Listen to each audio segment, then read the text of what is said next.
going to start our hearing. So may I ask for everyone or for the secretariat to mute all the attendees because we will just have the speaker unmuted. So for the information of all, first of all, let me acknowledge the presence of Senator Amy Marcos, who is with us today. And for the information of everyone, this is the second hearing that the Committee on SDG Innovation and Futures Thinking is holding in connection with the future of health. So last week we had international experts, Dr. Sohail Inayatullah, Dr. Sally Fox, and Mr. Michael Jackson. Mr. Michael Jackson is actually with us today, so feel free, sir, to interject. If you have any comments. And I'd really like to tell our guests and resource persons today that compared to my usual hearings or the usual hearings in the Senate, I'd like this to be a little bit more interactive because, especially when we have experts, I'd like the sharing of ideas. And I don't think the future of health has ever been discussed in a legislative hearing of this sort. And so that's why I'd like to hear. And I do not have a medical or health background. My only experience is having chaired the Committee on Health in the past and learning from experts. So I'd appreciate any reactions and comments that you give when we have speakers. So on that note, we're ready to proceed, and our first speaker this afternoon is Dr. Lizanne Ferrante Calina of DAP. So, Dr. Lizanne. Yes, good afternoon, Madam Chair, Senator Pia Cayetano, and to the honorable members of this committee. So I would like to present this one using governance lens. Let me share my slide first. Okay, so there you go. So this presentation is part of the bigger paper that we are writing right now entitled The Impact of COVID-19 in Local Governance, and also a product of our e-Decalogo series in partnership with the Department of Interior and Local Government, the Philippine Society for Public Health Physicians, and the Philippine Society for Public Administration. So the e-Decalogo is a governance lecture series by the Graduate School of Public and Development Management. So let me begin with this premise that local governments are frontliners because they have the vantage point to know what are the problems at the local level, and at the same time, they have the capacity to provide sound decisions and policies. But we want to know also with this current situation, what are the inspirations that we can get from LGUs as frontliners? And while they are introducing innovations at the local level, they are also facing some governance gaps, and we want to know how are these gaps being addressed at the local level. But equally important, we want to know also the future of local health governance. So this is basically the declarative outline of the presentation, the inspirations, governance gaps, and the future of health. So I would like to present this governance reform framework, which we usually use in analyzing governance gaps, issues, and challenges, wherein if we employ the whole of nation approach, we really need to have a continuous collaboration and cooperation of different stakeholders. And aside from that, we have to look into institutions, sets, the behaviors and the paradigms, the engagement of the citizens, their participation, and leadership. And equally important, communication as well. How do we put the right message across? No? However, we have to look into consideration also our Filipino values, so the bayanihan, balikatan, malasakit, galang, ugnayan, and pananagutan. And we are looking into the nexus of this, no? The people, the policy, and technology, because we need to promote evidence-based governance, no? Especially in mitigating the impact of COVID-19. So these are just rapid appraisal of some inspirations from local government units, where we had an interface with Baguio Mayor Magalong, Ormoc City Mayor Richard Gomez, and Mayor Abby Binay. And also, we will feature soon Taguig City, Valenzuela, Pasig Municipality of Quinta, and Barm. Okay. All right. So for Baguio City, Mayor Magalong introduced this geographical information system. He really emphasized that there is a need to maximize the use of technology to track COVID-19 patients. So his geographical information system allows tracers to visualize the extent of potential infections in a community. But he also emphasized that there should be citizen engagement. So he was able to collaborate, for example, with Mega Pines and Real Estate Development, wherein they donated an automated disinfectant to Baguio City. And also he emphasized genuine leadership. So at the end of the day, it's really about leadership, because all of these innovations will become futile if the leader is not really doing good. Another innovation is from Ormoc City. So Mayor Richard Gomez introduced this a QR code, wherein the app contains the user's basic information and medical history. So aside from the app, we also introduced social media platforms. So there is a good interaction between the public and the local government. And he said that this will really pave the way in getting information easily from the public and also for the government to use it. And for citizen collaboration, he engaged with civil society organizations who manned the public markets. So, as we all know, it's a dense area, and physical social distancing is not properly observed. So, he collaborated with CSOs to man this public market. Another is with Mayor Abby Binay. Actually, Mayor Abby Binay did not introduce an application technology app, but it was the students of the University of Makati who introduced the application. And as you can see, there is this academe and LGU linkage. So she was thankful for the students of the University of Makati. And also for the citizen engagement, there was this easy to build emergency facilities in partnership with WTA Architecture and Design Studio, and also for the cremation of COVID-19 patients who died. He has this partnership with New Life Tech Incorporated. So they donated two crematory machines for that cremation.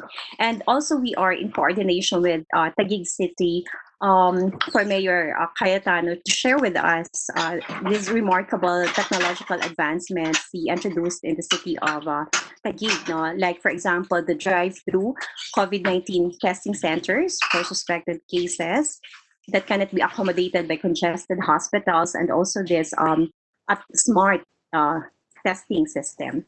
And we would like to look into the innovations of the Bangsamoro Regional Muslim Mindanao, with the arm, wherein they introduced COVID-19 monitoring dashboard. So this is a cutting-edge map which shows geographical features of the region and places where COVID-19 has emerged.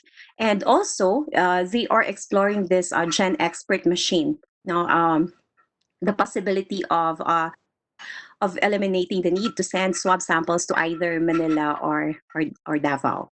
Okay.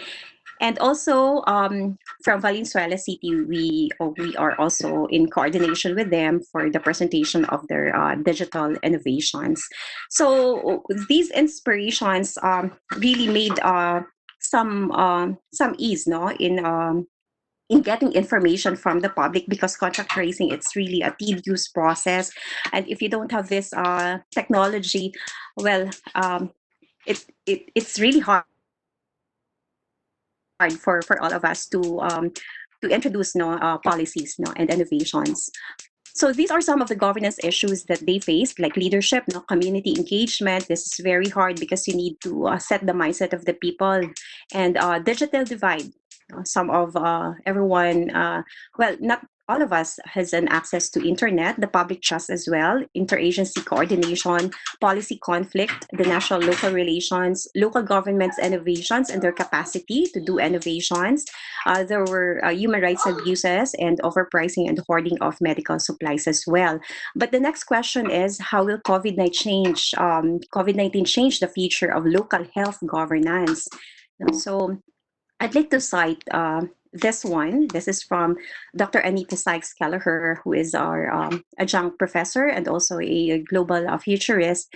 What she's saying is that COVID-19 may be here to stay. It may mutate, it may weaken, it may come and go like a flu, but we may be living with this now for the foreseeable future. So we might want to look at this in the context of how do we live with it while innovating and creating things. So innovation is very important, but we have to use policy tools, and that's why we are using foresight under features, the field of futures thinking. So these are some of GSPDM's COVID-19 strategic foresight responses. We use technology and five-piece health model.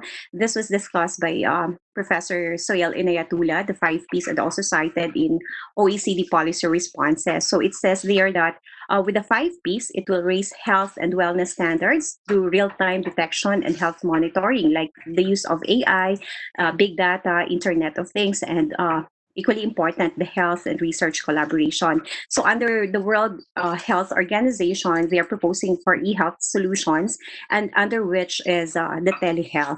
Another proposal is the promotion of mental health awareness program. And there's a call already to shift to a balance-based solutions for climate change, and that's from the Department of Environment and Natural Resources. So when we say plant-based diet, we are also considering good nutrition. That's why we would like to encourage our local government units to do backyard gardening or gulayan sa bakuran.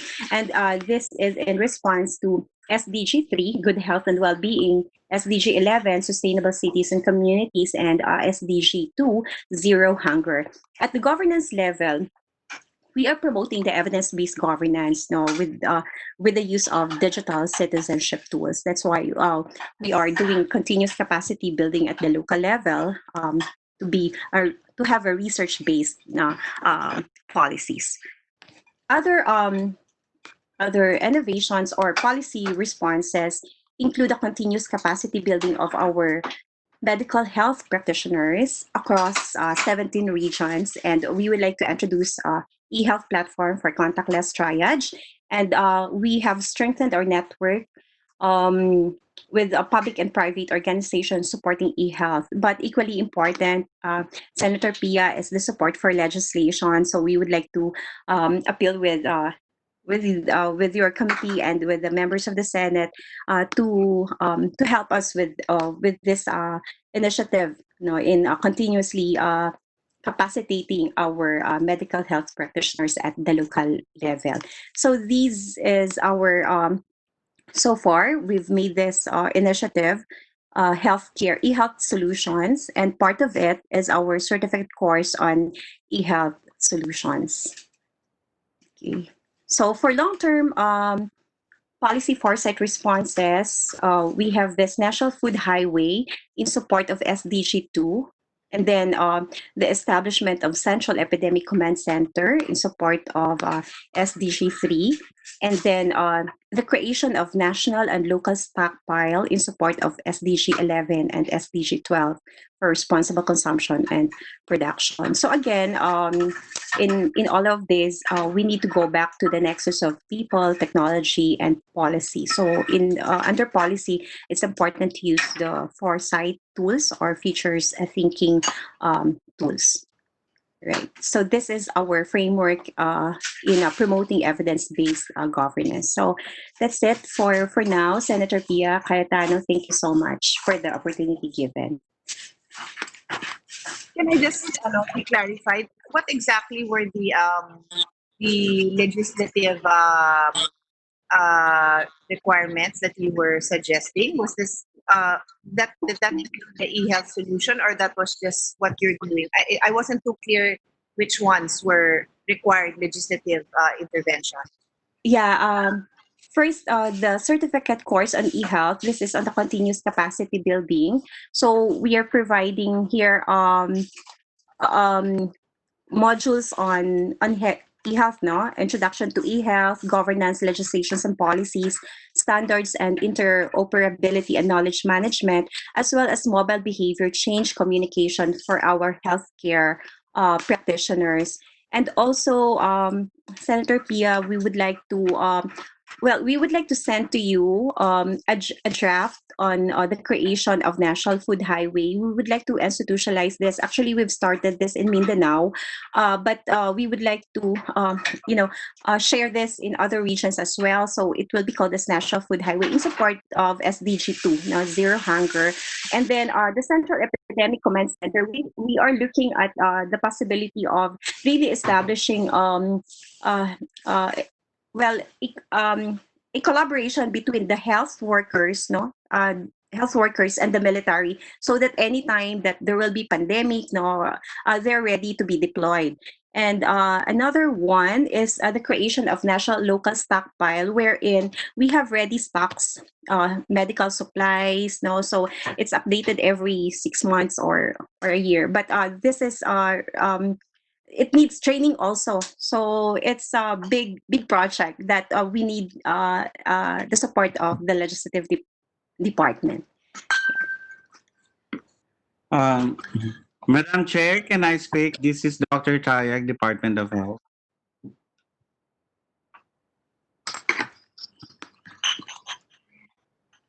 Hello, ma'am. Sorry, I was muted pala. Go ahead. Please proceed. Thank you, ma'am. Nice to see you again, ma'am. Um, uh, we have an e-health bill pending in Congress, and we hope that the Senate will have your own version.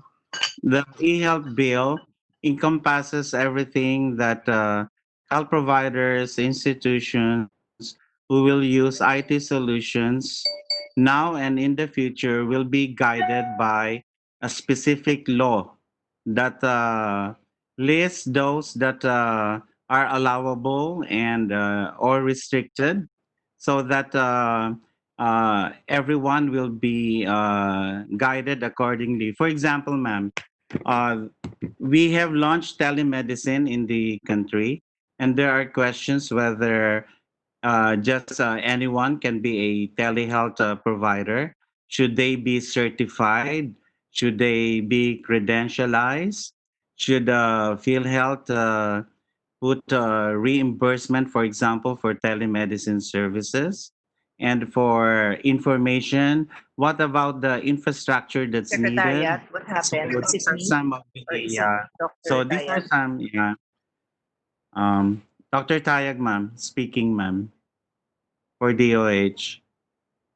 Okay, ma'am. So a counterpart e-health bill will be uh, will be a boon for the solutions that have mentioned earlier. Thank you, ma'am. Hello.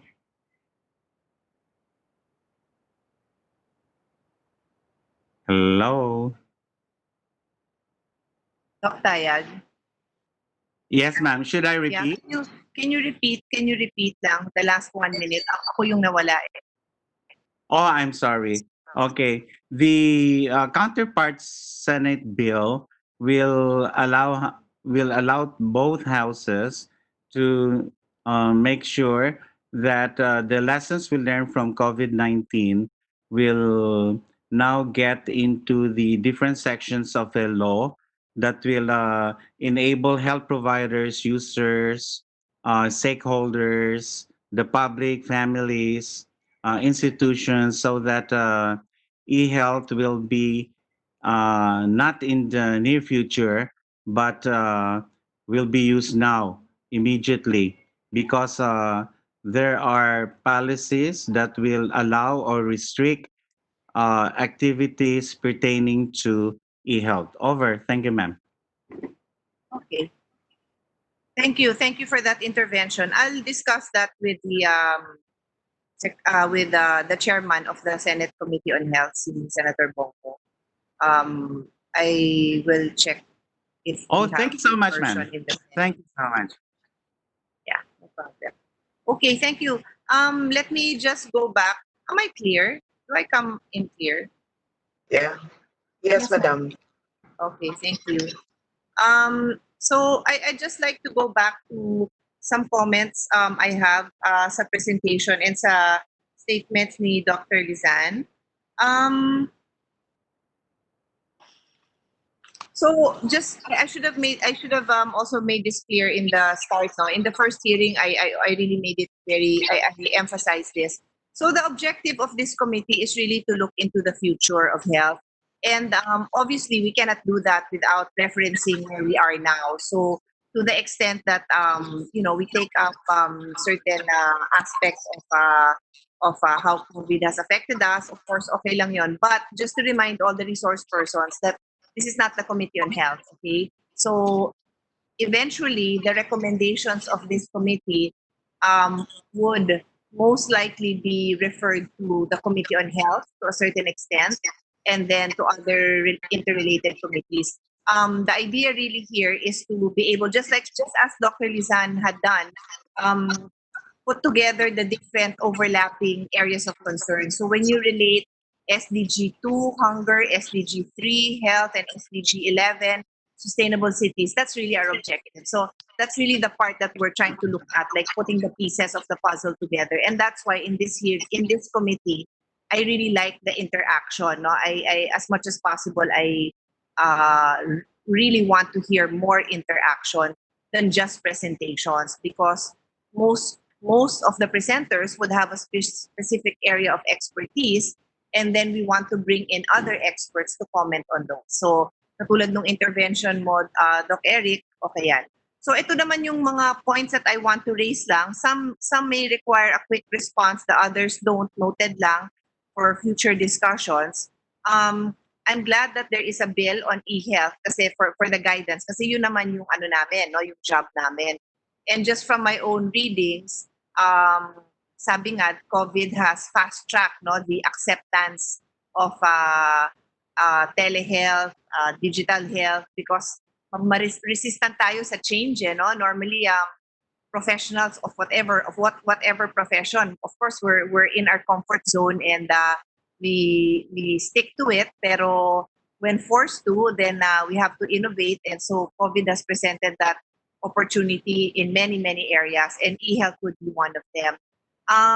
The second point that you raised, which was the National Food Highway, I don't think invited, or I don't know. So sa team ko tsaka sa secretariat, yung Nutrition Council na invite ba natin? So maybe in succeeding hearings, in the development of in specific reference to that issue, yung local and national food highway, we can include them, and other agencies, including Department of Agriculture, because my experience, my observation, and my intervention in the last few weeks when we made our comments to the official report required to be submitted by the Office of the President and all the agencies, as required by our Bayanihan Higilas 1 Act.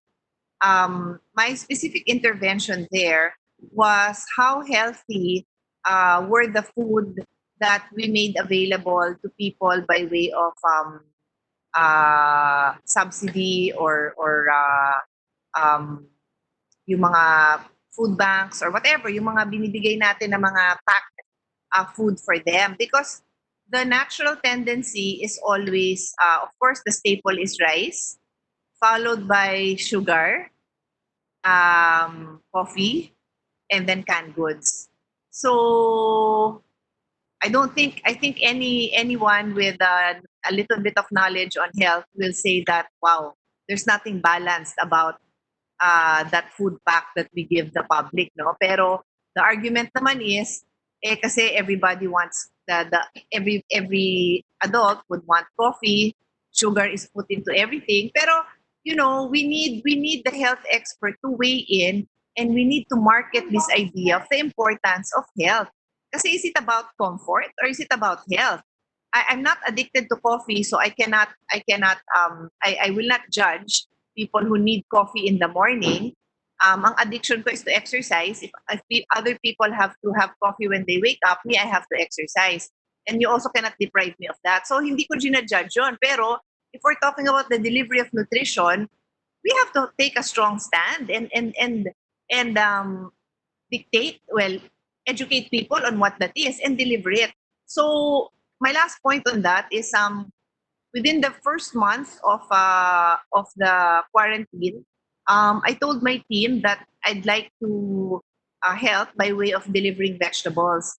And there was a long debate even within my team because of number one, the difficulty of obtaining vegetables in the early days. Thus, I'm very familiar with this importance of the highway. So there was an issue there on where to get vegetables kasi yung normal na alam kong pagkukunan, walang available because the markets were closed down. And even yung mga fruit stands sa Tagaytay na nadadaan-daanan, it was also closed down. So wala kaming mapuntahan. But within a few weeks, naayos yun. Nakahanap na tayo ng contact through Department of Agriculture and our own network of political friends. We were able to source very good and reasonably priced vegetables from the north mostly.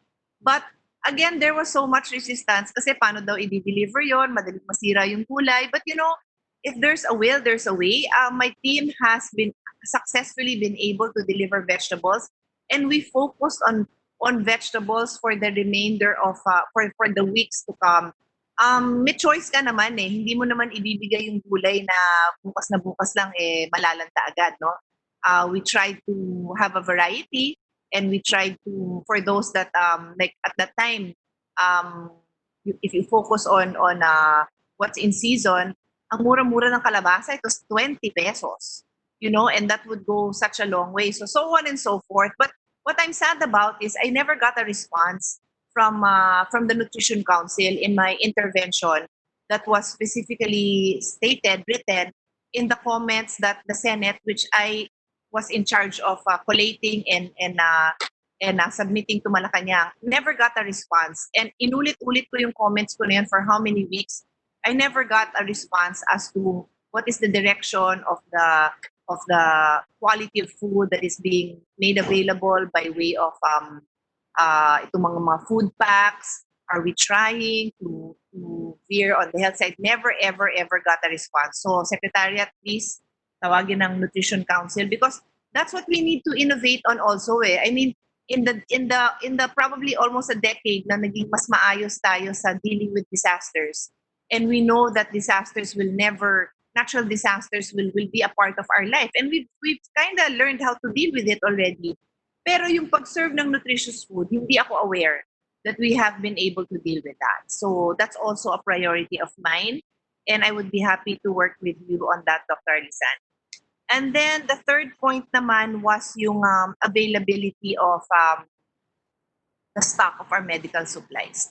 So what I'd like to get feedback on, whether from you, Dr. Lisan, or from the other resource person when it's your time to speak, is for you to also weigh in on the bills that I filed. One is a counterpart to Dr. Congresswoman Helen Tan's bill on the need for a national health security plan. That's one. And then the second is because moving forward, how do we intend to ensure that we have this health security priority in place. And not be reactive every time there's something. And then the second one is a bill that I drafted myself with my team. It's based on the recommendation from an organization that I'm a part of, which is Unite. It's a network of parliamentarians to end infectious diseases. And this recommendation is specifically the creation of a health what do you call this reserve force. So very similar to how a military force, a reserve force is set up. This is a health reserve force, and I would be happy to give any of the resource persons here a copy of the bill, so that when the committee starts hearing it, we can get your input on it. So any comments on what I said, or you can save it for later when you make a presentation. Dr. Lizan, anything you want to add? Yes, and thank you for that support, Senator Pia. We will also provide you a copy of our initial drafts on this proposals. Thank Thank you. you. Thank you.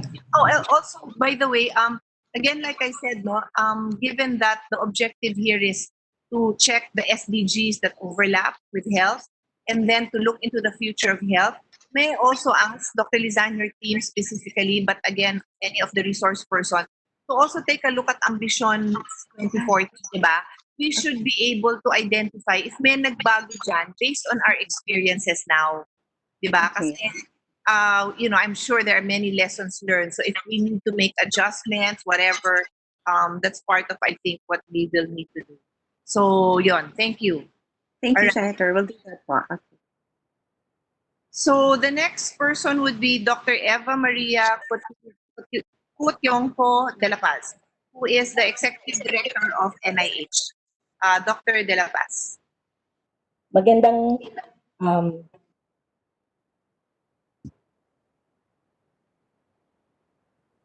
Can't hear you. There. Okay. magandang hapon po. Can you hear me now po? Yes, I can hear you. Thank you.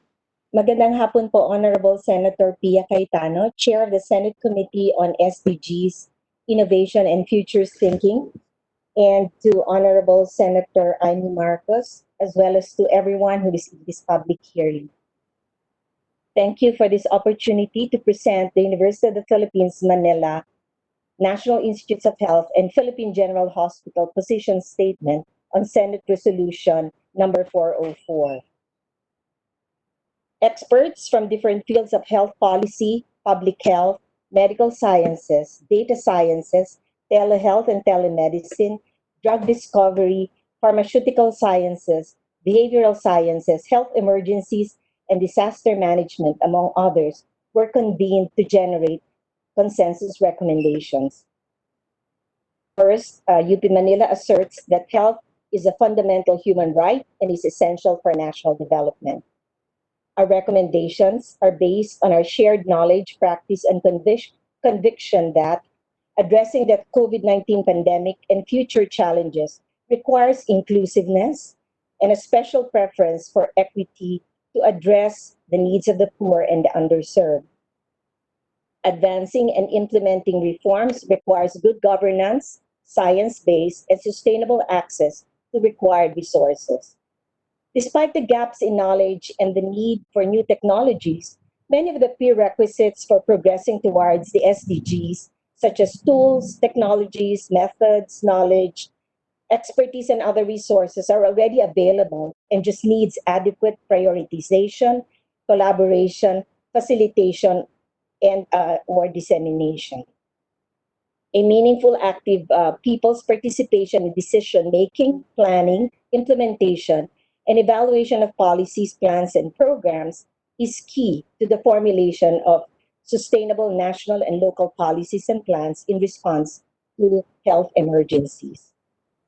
Responding to the effects of the COVID-19 pandemic requires a multidisciplinary, multisectoral, and unified national and local responses.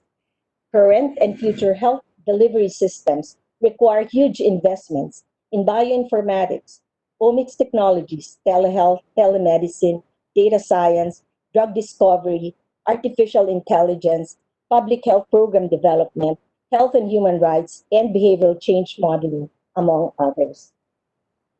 In light of potential future scenarios of healthcare, the following recommendations are given to achieve sustainable, equitable, and holistic healthcare delivery in the Philippines.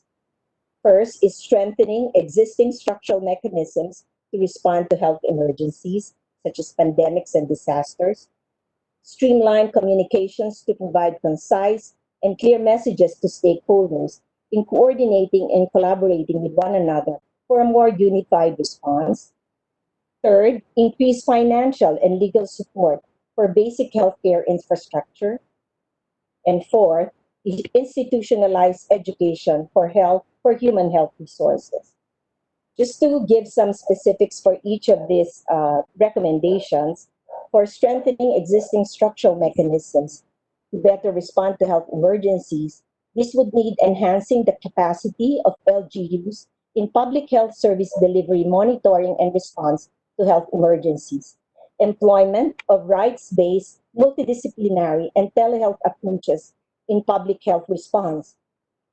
This second item requires observance of applied behavioral science, applied data science, evidence based infographics for health promotion and communication, use of digital mapping and geospatial technologies for active surveillance, contact tracing, and hotspot hunting to pinpoint specific areas in the community that are prone to widespread transmission. It also involves transforming culturally and socially grounded research to prevent community infections, combat fake news, and maintain social harmony and social solidarity in healthcare. Government health facilities should also be provided with the skills, knowledge, technology, and equipment to conduct telemedicine while preserving patients' privacy and ensuring online security.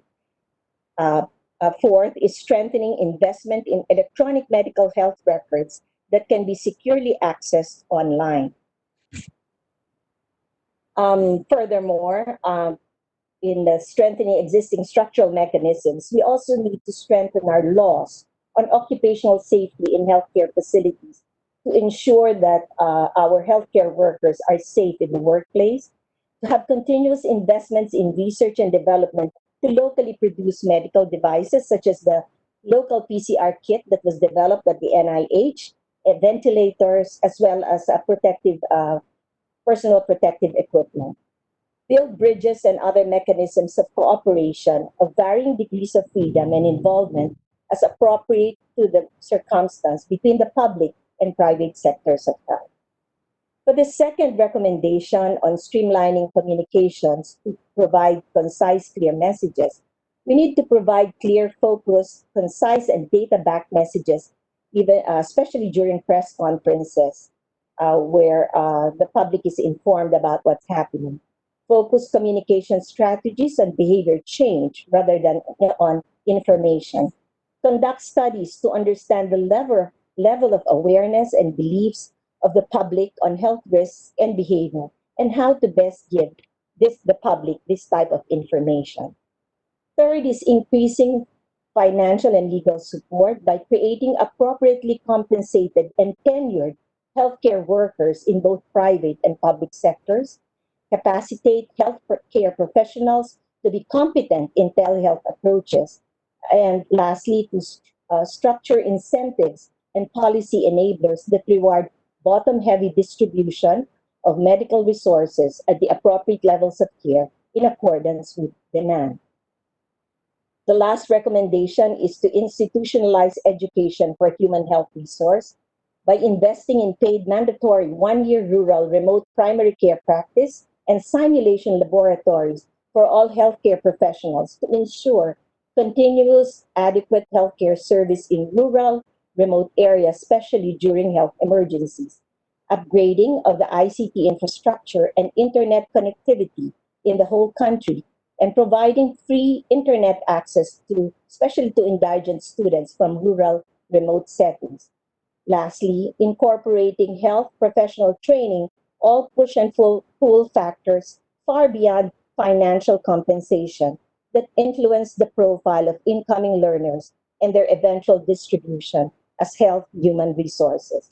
So, as a community of scholars, health professionals, academics, healthcare providers, and researchers, we at UP Manila reiterate our conviction that the recognition and importance of the intersectionality of ecological, biomedical, psychological, spiritual, and sociocultural response to pandemics is crucial in the assessment of the effects of pandemics on future of health services delivery. Future pandemics and other health emergencies can be addressed using a holistic, culturally appropriate, rights based approach that requires the commitment and involvement of all stakeholders. We all need to work in synergy to promote a disaster responsive and pandemic resilient nation. Moving on now to the future of healthcare. Future pandemics and other health emergencies must be addressed adequately. Only a third of the world population has access to basic healthcare services. Although universal healthcare is gaining ground in the Philippines with the passage of the Universal Healthcare Act, there are still big challenges, but also opportunities that the healthcare sector will face in the future as healthcare is changing in many different contexts.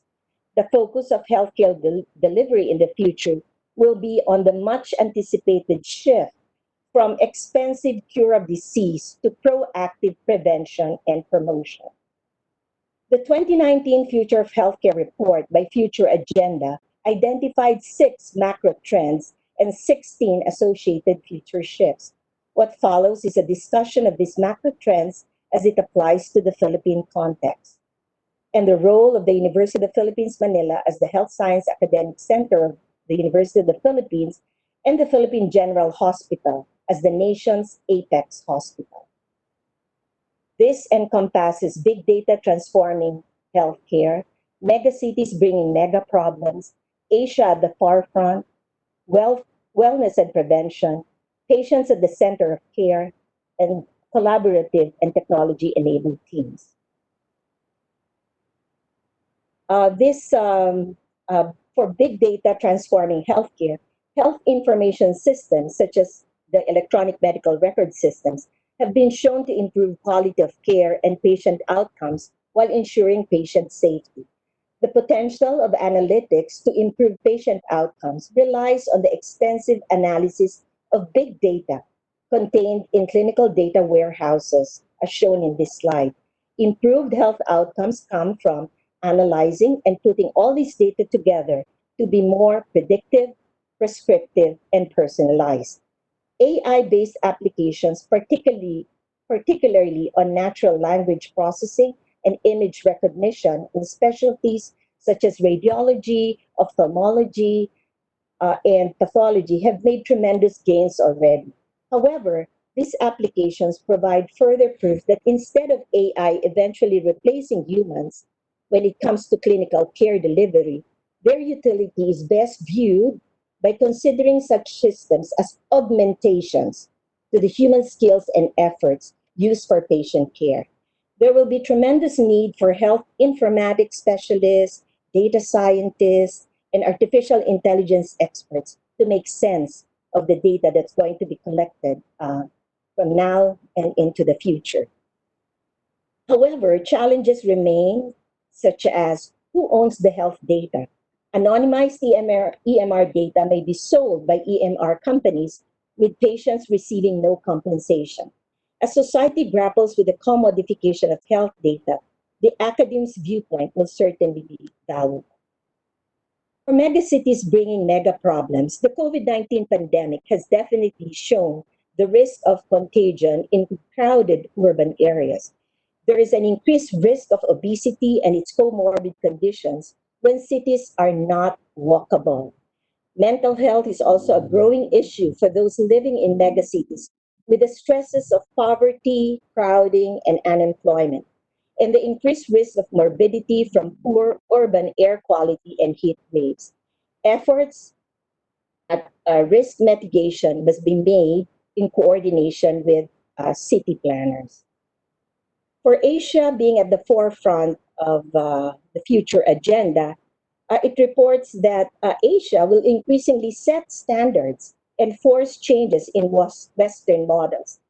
If you remember about wearing the mask, this seems to be the case with wearing of masks for the COVID-19 pandemic. That really started in Asia, wherein Asian countries were early adapters to this practice compared to our Western counterparts.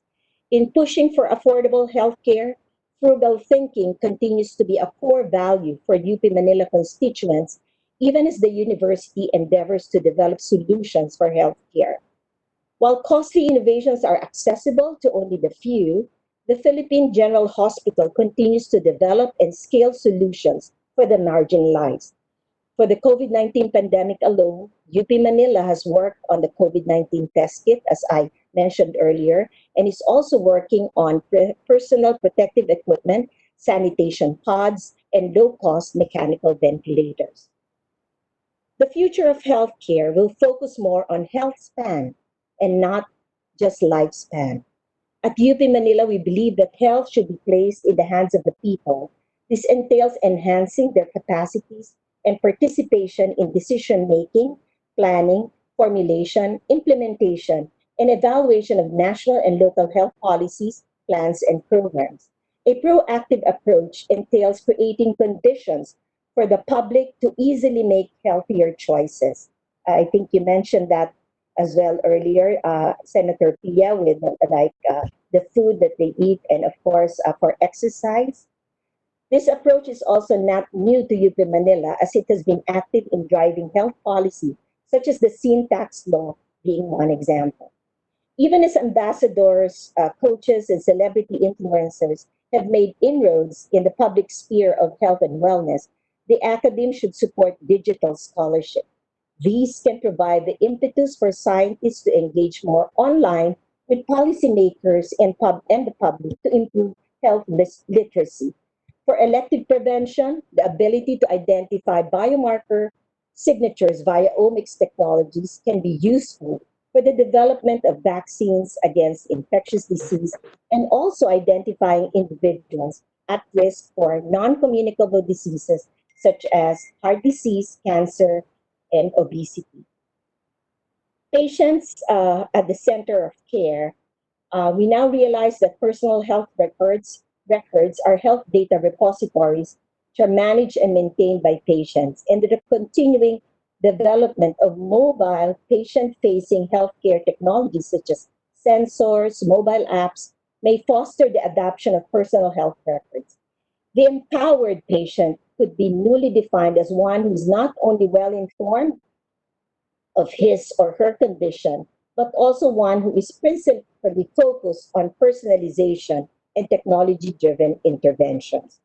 For telemedicine, the combination of satellite based video with smart card technology have given birth to health facilities known as microclinics. These primary care service facilities will house satellite based teleconferencing technology that would link the patient to the healthcare provider, self service diagnostic instruments like digital sphygmomanometers, digital stethoscopes, digital otoscopes, pulse oximeters, and the like. But to increase the trust among patients and organizations that care for them, we are also advocating inclusion of what are called care navigators. Care navigator is someone who coordinates care, advocates for, and helps the patient understand the care plan by eliciting preferences. The guiding principle for precision medicine is that one size does not fit all, and it uses a patient's own genomic information to make personalized decisions about disease treatment. In this slide, you see the rising National Institutes of Health funded by the Philippine government, an 18-story building in the campus of UP Manila. You see here on the right the Philippine Genome Center, which is based at the University of the Philippines in Diliman. And of course, at the heart of it is the Philippine General Hospital. The three are taking the lead as it welcomes collaborations on research, capacity building, and institutional linkages for the development of genome based applications. The University of the Philippines Precision Medicine Initiatives hope to achieve a better understanding on how a person's genetics, environment, and lifestyle can help determine the best approach to prevent or treat disease. During an infectious disease outbreak, genomic sequence information from the pathogen can inform individual and population level intervention strategies to minimize the burden of infectious diseases. You can see here how it works in this slide to be able to provide individualized medicine. And this is a new field called precision epidemiology, in which during outbreaks, it allows us to identify causal pathogens and their modes of transmission. Senator, we have already done whole genome sequencing of some of the samples from the Philippine General Hospital who were admitted in the beginning of the pandemic. And we have already deposited those data in the GISAID, where all the countries deposit sequences, because this can be helpful in developing vaccines. Genomic databases for heart disease and diabetes, and which are specific to the Filipino people, are being built to make the practice of medicine more precise and personal. These are funded projects from the Department of Science and Technology. And because of the results of these projects, we can soon offer the practice of pharmacogenomics, where we can give the right drug at the right dose for the right Filipino, because this information uses genetic data from the patients. For precision medicine initiatives in cancer, genetic testing and tumor profiling will allow physicians to more accurately predict which treatment and prevention strategies for a particular cancer will work best in a group of people, eliminating the trial and error approach in healthcare. You can see in this slide that for better health outcomes for Filipinos, we can offer genetic testing to at risk members of the family with hereditary types of cancer. Likewise, tumor profiling can be done for individualized therapy, all leading to better health for Filipinos. For collaborative and technology-enabled teams, as it is the trend in other industries, the Future of Healthcare 2019 reports, it predicts that flatter or non-hierarchical, project-based, collaborative, virtual, informal organizations will drive changes in healthcare. This requires new skill sets that can be taught and nurtured within the universities. In advancing a networked healthcare approach, the buildup of healthcare provider networks, as enabled by the Universal Healthcare Act, will allow health professionals to shift how they practice. This will be further discussed by our Philippine General Hospital Director, Director Gap Legaspi, during his presentation. The Philippine General Hospital of the future will have a preventive medicine and wellness center, a disaster emergency medical center, a precision medicine center, a gene therapy center, and a robotic surgery center, together with other advanced medical centers. And all these centers will be powered by big data with collaborative and technology-enabled teams having a people-centric healthcare. Thank you very much for your attention.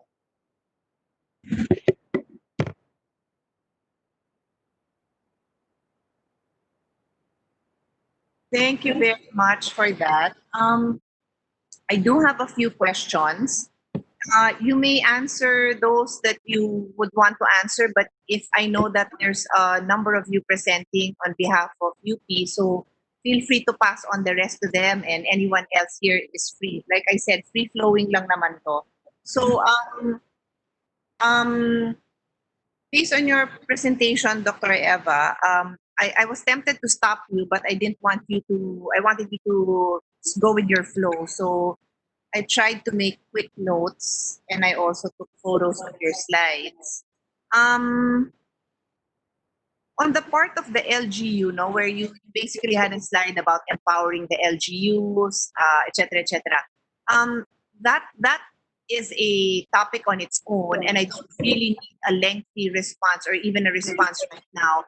But I did want to ask you, and then have our secretariat note that I do need more information on that, which I will share in the other committee that I co-chair, which is the committee on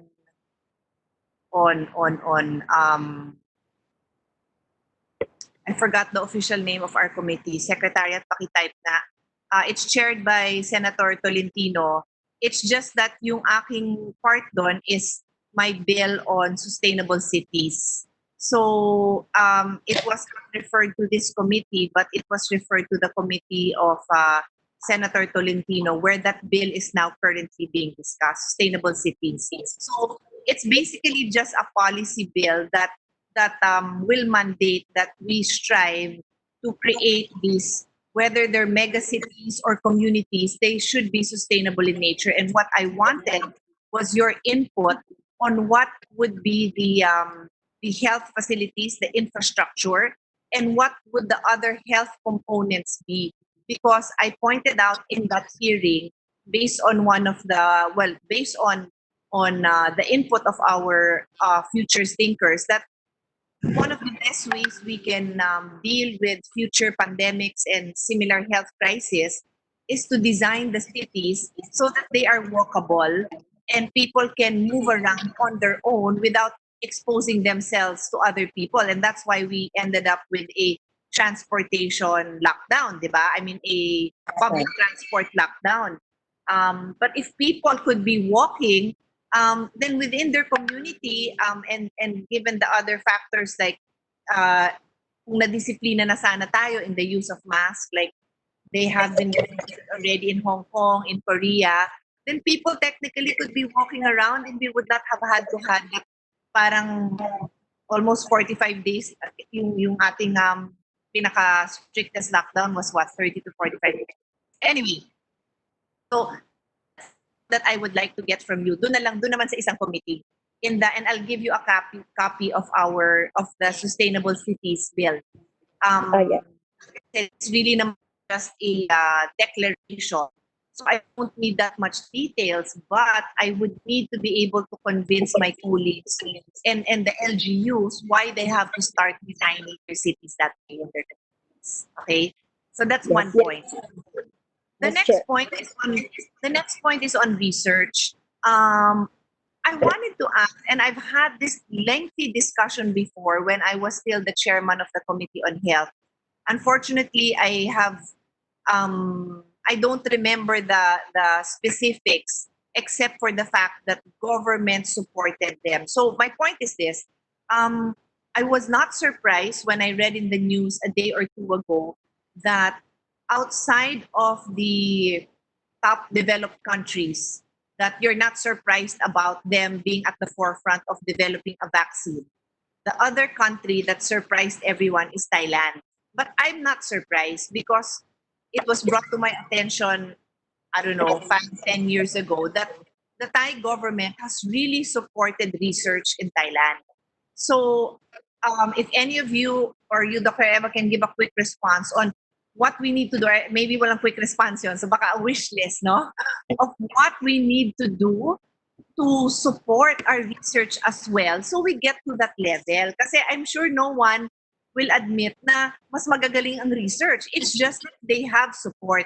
And yun nga, the discussion I remember, this is just the part that I want somebody to refresh my memory on that.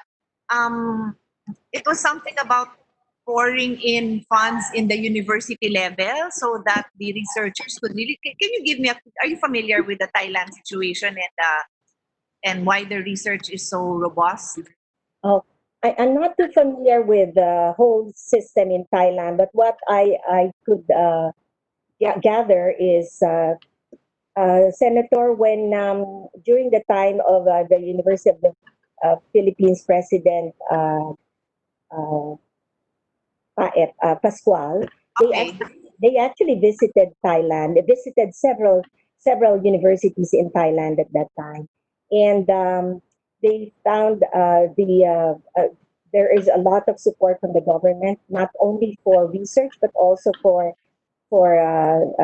uplifting of the academic, the infrastructure of the universities, the public universities, to make them more relevant to the changing times.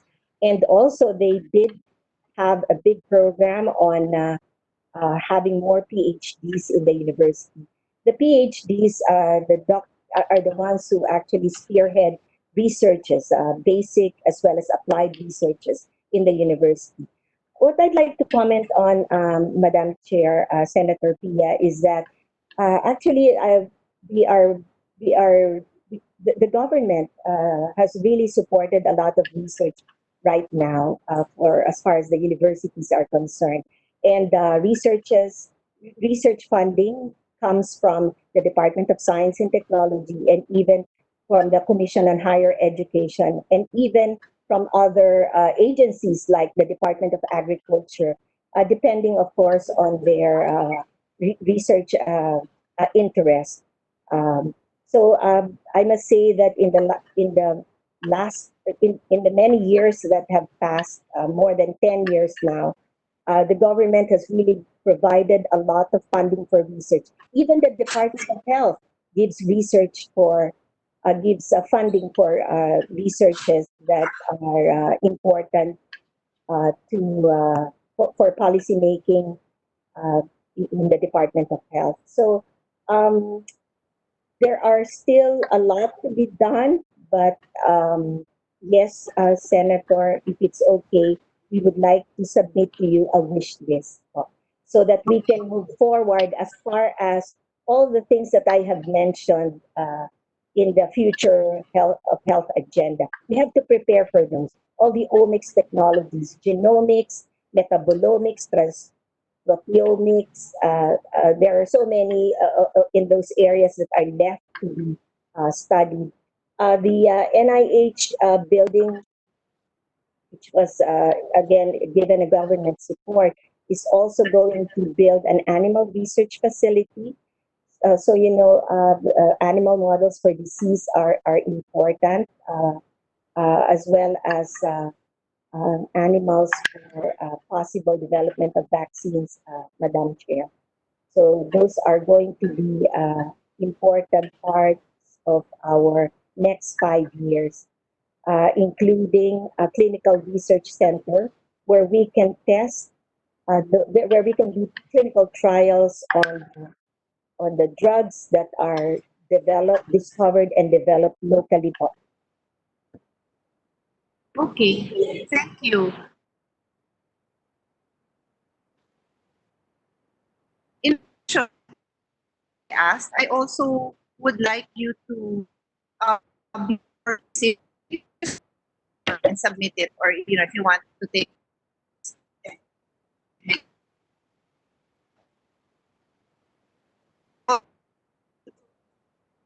that uh, incentives, etc. So I would be very interested in your input, everyone, all our resource person, on what kind of incentives do you think are most important, again, from especially given our lessons learned during this time of COVID. I'll give you an example. Early in the early days of COVID, there was a scramble for PPEs, no, and our garment sector responded, and they bought machines and they started making PPEs, and these are medical grade PPEs. I think Dr. Gap is familiar because they mentioned his name when they gave me a report on the quality of their PPEs. Pasado daw kay Doc Gap. So on that note, they were asking them for some tax incentives because gumastos sila, di ba? And then it's a product that is needed during this time and moving forward. So when you also said stockpiling, yun din yung, sa'yo ba yung sa stockpiling? Sorry, kay ano pala, kay Dr. Lizan pala yung stockpiling. Yun din, incentives din, Dr. Lizan, on your end, no? Ano yung mga incentives na pwedeng magbigay para ma-fast track itong mga very much needed industries to prepare for our future and what we will encounter. So that's the other one. And then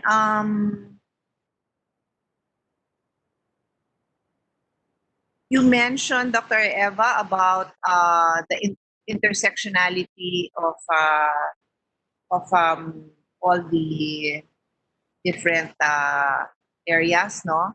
And what I wanted to get out of that, which I pointed out also to Dr. Elizan really, is that the health community, so whatever your areas of specialization is, whether you're a cardiologist or you're a pediatrician or whatever, and I don't know whose leadership this would fall under, and I don't know if you would also recommend another bureaucracy. I'm not too big on that, but parang it's kind of like the whole of government approach, the whole of society approach, that we all recognize that it's a multidimensional approach nga, di ba? Like there's the preventive, which to be honest is one of the few things I brought with me in when I was a very new senator. Vaccination and all that, healthy lifestyle, um, adopting and accepting alternative modes of staying healthy, like doctors being comfortable sending their patients to a wellness center. I discussed this at length during my not naman at length, but I made an intervention, and I'll show you a slide later on asking my doctor. For those who are just new to this hearing and did not attend last hearing, I had mentioned that my daughter, who graduated architecture from UP, um, before deciding to pursue architecture, she was a history major, but she wanted to shift to psychology, and prior to that, she wanted to go into vet med. So I guess she combined everything, and her thesis ended up as a wellness center. She designed a wellness center, which does not yet exist in this country, and it is an animal-assisted wellness center. So there are dogs, and she actually and her dog are a human-animal therapy team. She underwent the training, her as a human. The dogs pala don't have to be trained, but the humans do. So she to understand how to assist her dog in being a part of the animal therapy team that they are, and to understand it to create that center. So my point is, there's a lot of possibilities out there, no, and it may not necessarily come from the health sector per se. So this idea is from her as an architect and as somebody who was interested. She happens to be a UP football player, so very much interested in sports. So that whole center includes yoga, other exercise, other modes of exercising as the holistic approach to wellness. So that's my point. I'd love for somebody to help me if you feel it is necessary to have a law, and if it's not necessary to have a law, I don't really care. I will support by way of budget, um, to really have that multidisciplinary approach that you mentioned. Because otherwise, it's kind of pie in the sky. Like you and the other experts know it, appreciate it. People like me and my fellow health advocates and sports enthusiasts also know it. But when it comes to a decision making na somebody is ill, wala na, nakalimutan na lahat yon kasi it's not a lifestyle. It's not Yes. behavioral. And I go back also to what Dr. Lisan mentioned. I forgot, it was in my notes to ask you for more for more um for more information, or even strategies, what do we need to put in place to make those behavioral changes for people to realize na even in the time of crisis, they should be eating vegetables more, so they should be eating healthy products. Even in the time of a crisis, of course, this is assuming that next time we are more prepared. To countries that were more prepared, we're still able to take walks outside in their, di ba? Tayo, we have to lock down, and I totally understand and support because wala tayong ka-idea what was going on, di ba? So to allow people to walk around in areas that are not that were never planned to accommodate 1 meter distancing, delikado talaga, di ba? So Yes, ma'am. that's my point. I'm basically just sparking that all with you, Yes, ma'am. to digest and to look into. So if you want to make a quick reaction to that, Yes. you go ahead. Thank you, Senator Pia. I have taken down notes on what we can look at and examine, and perhaps work with you along the lines of providing a law that can look at the partnership, the multidisciplinary approach to wellness. As I have mentioned earlier, Senator, we think that the whole healthcare delivery in the future will really be on a much anticipated shift from expensive cure of disease to proactive prevention and promotion. And it definitely, this will not involve the health sector alone. So I'm so happy to hear about the thesis work of your daughter, who is in architecture, and yet she thought about how to put in architectural concepts and ideas into improving wellness using uh, animal assisted uh, approach. I think that's going to be exciting.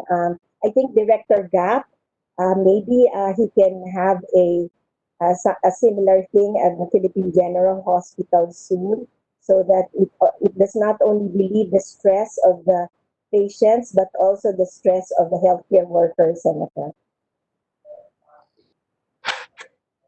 Actually, my daughter is connected with Community Tales, so that's where they're the ones who initiated that, and they really visit. They really visit. I don't know if they visited hospitals, but I know they visited schools. They would go after exams, and the students and the students would really pour their heart out on the animals. And in fact, it's so interesting because you think it's like a more Eastern approach. When they say like yung energy nito negative, but it's very Eastern. You don't really hear Westerners say that, but her our dog, her animal therapy team, after like 1 hour of interacting with those students, they were law students who just took their exams. The dog is wasted. The dog is so tired. He just falls asleep. So talagang napapagod siya to be positive on this. And also these are things that we don't really study. And well, I don't think anyone really studies it, but we now know that they are a big contributor to our wellness. Anyway, so thank you so much for that, Dr. Thank Eva. you, Senator. So is it Dr. Gap? I think he's the next in line to speak. Yes, it's Dr. Gap Legaspi. So you have the floor. Good afternoon, Honorable Chair. It's my privilege to be speaking in front of you once again. I just like to take note of the suggestion on animals in the hospital. That's a very good point. Now I know what to do with the cats we have here in PGH. So just talking about the future of healthcare, I think the COVID crisis has jump started, a very important point, which I think we should actually address in the very near future, which is networking. The lesson in the COVID crisis is that no one can really do it alone. We have always preached that we work together with everyone, but during the crisis, we found out that the system was really not in place. We've talked about it for years, but I think this pandemic has edge us even closer to that. And I just like to take care of the few minutes that I have to maybe point out a few essentials on how we can make this networking succeed. As we have discussed in 2016 among the NCR Hospital Medical Center Chief, under then Secretary Pao Ubialan, he tasked me to chair the technical working group of service delivery networking. I think the problem about delivering healthcare in a network or in a organized manner is that one, a lot of times no one knows what's happening. Number two, no one knows who to listen to or who to get the orders from. Number three, no one knows who will pay for it. And number four, I don't really know what I can contribute to the network. So I guess those questions can be answered by a model that we have thought of forwarding to the task force at that time, wherein we need constant data streaming among different participants in the network. We need a command center who will coordinate all the activities. Uh, no one moves without knowledge, orders from the command center. Who gets his information or their information from the constantly streamed data? And no, everyone moves around comfortably or uh, uh, confidently because they know someone's going to pay for it. They don't have to look around looking for funds for it. And I also can be more productive. People can be more productive, or participants can be more productive if they know exactly what to share. So if I may just uh, have a few minutes from my slides, is it coming up? Is it coming up? Uh,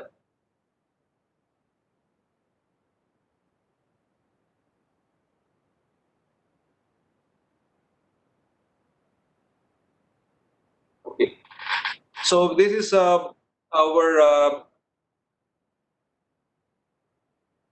the one word concept that we forwarded in the technical working group, the previous attempt to have a service delivery network in Manila, in the NCR.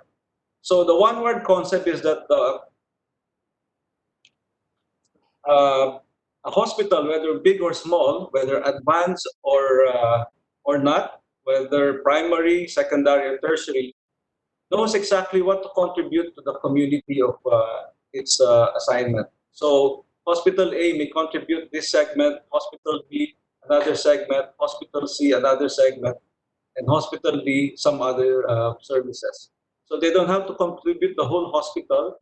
Everyone in that service delivery network agrees exactly on what each one can contribute and what each one expects from each other.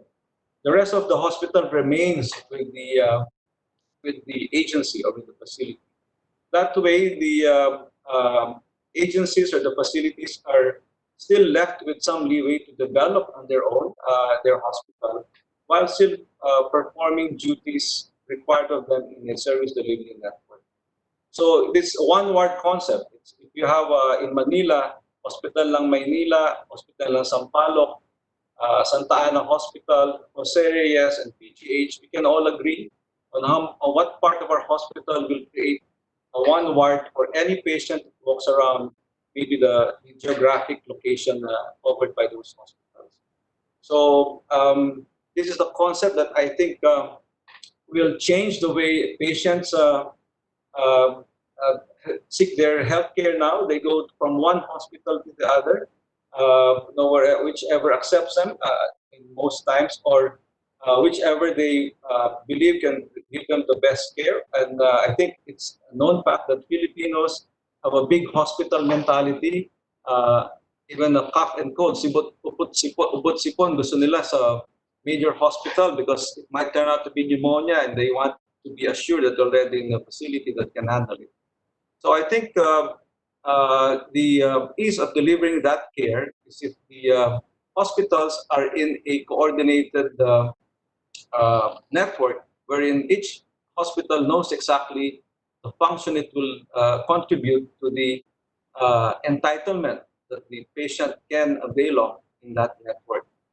As I mentioned, it will not work if each hospital will look for its own funding or will cut a portion of the pie, which deprives the other hospital of a part of that pie as well. So the singular financing agency is important because aside from ensuring that the network is well oiled, it also exerts some kind of control as to the efficiency, effectivity, and rationality of the use of resources.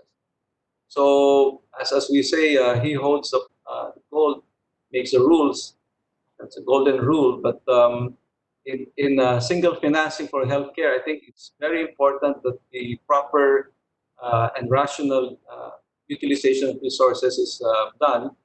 A clear example of that is there is a lot of overlapping expense in neighboring hospitals. Just give you an example of buying PPEs.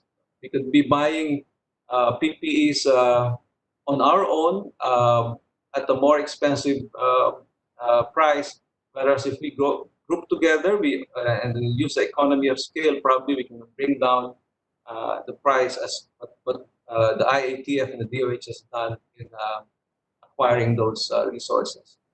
And of course, it will not work without the management group or the command center because of the complexity of the relationship of the hospital. Someone has to give directions to the patients and to the participating agencies on exactly what to do at every step.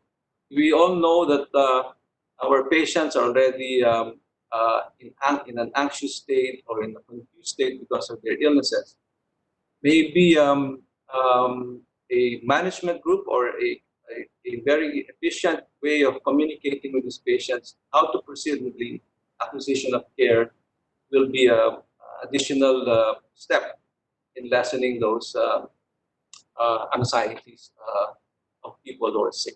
So the requirements will that be all of this data has to be constantly streamed. All the data produced by this hospital have to be constantly streamed to each other so that there's real time knowledge of what's happening in each hospital.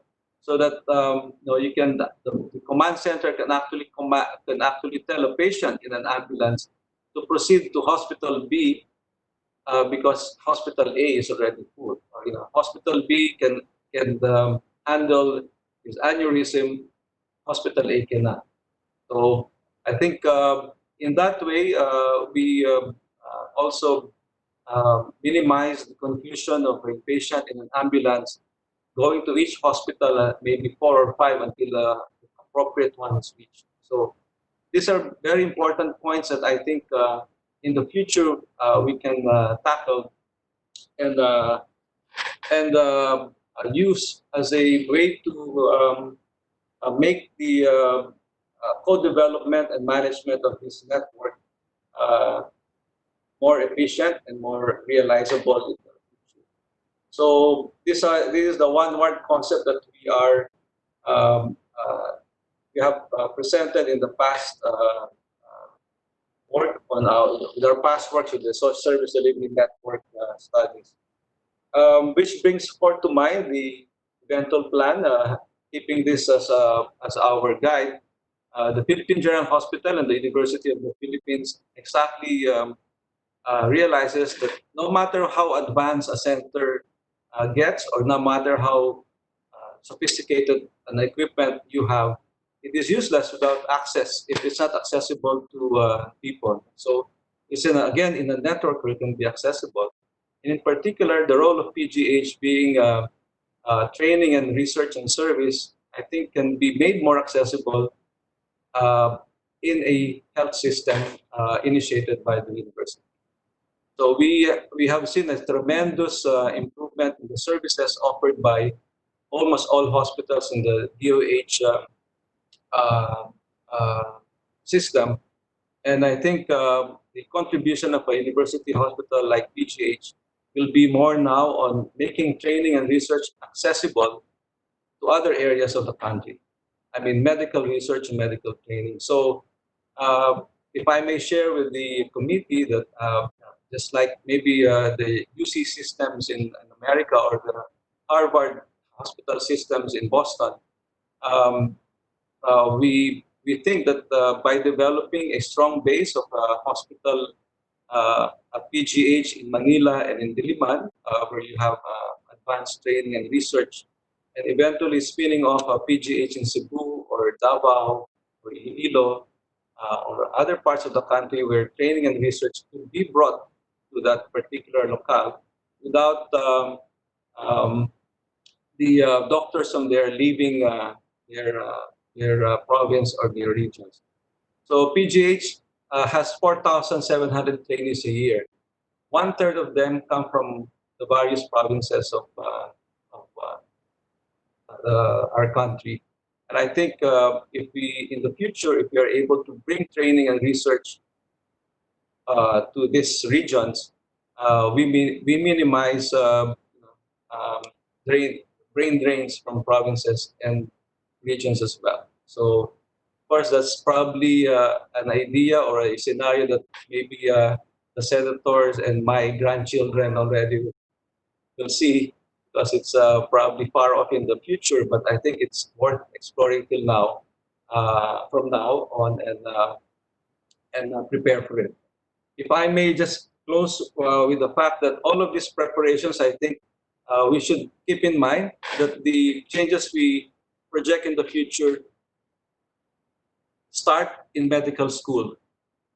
I think we in the curriculum, if we are planning anything drastic in the future, we have to educate already the current students or future doctors into an atmosphere of collaboration, and cooperation. So I think the medical education should emphasize on the fact that we really need to work with each other, and the curriculum can be retooled or redesigned along the time. So just that, I'd like to thank the Senator for giving me this opportunity to share this.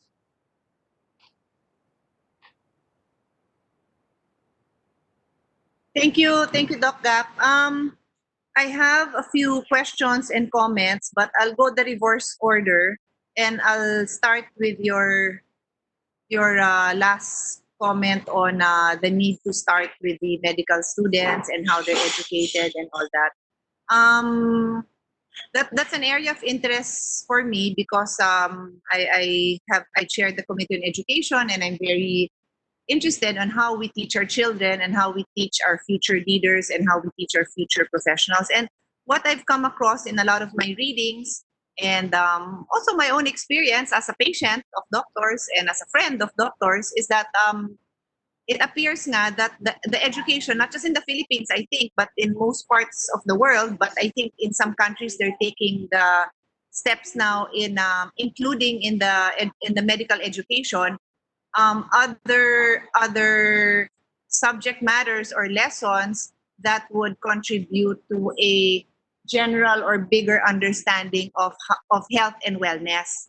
So I remember I had this discussion with you a few years ago when we had a patient who was a football player, si Roji. Remember that I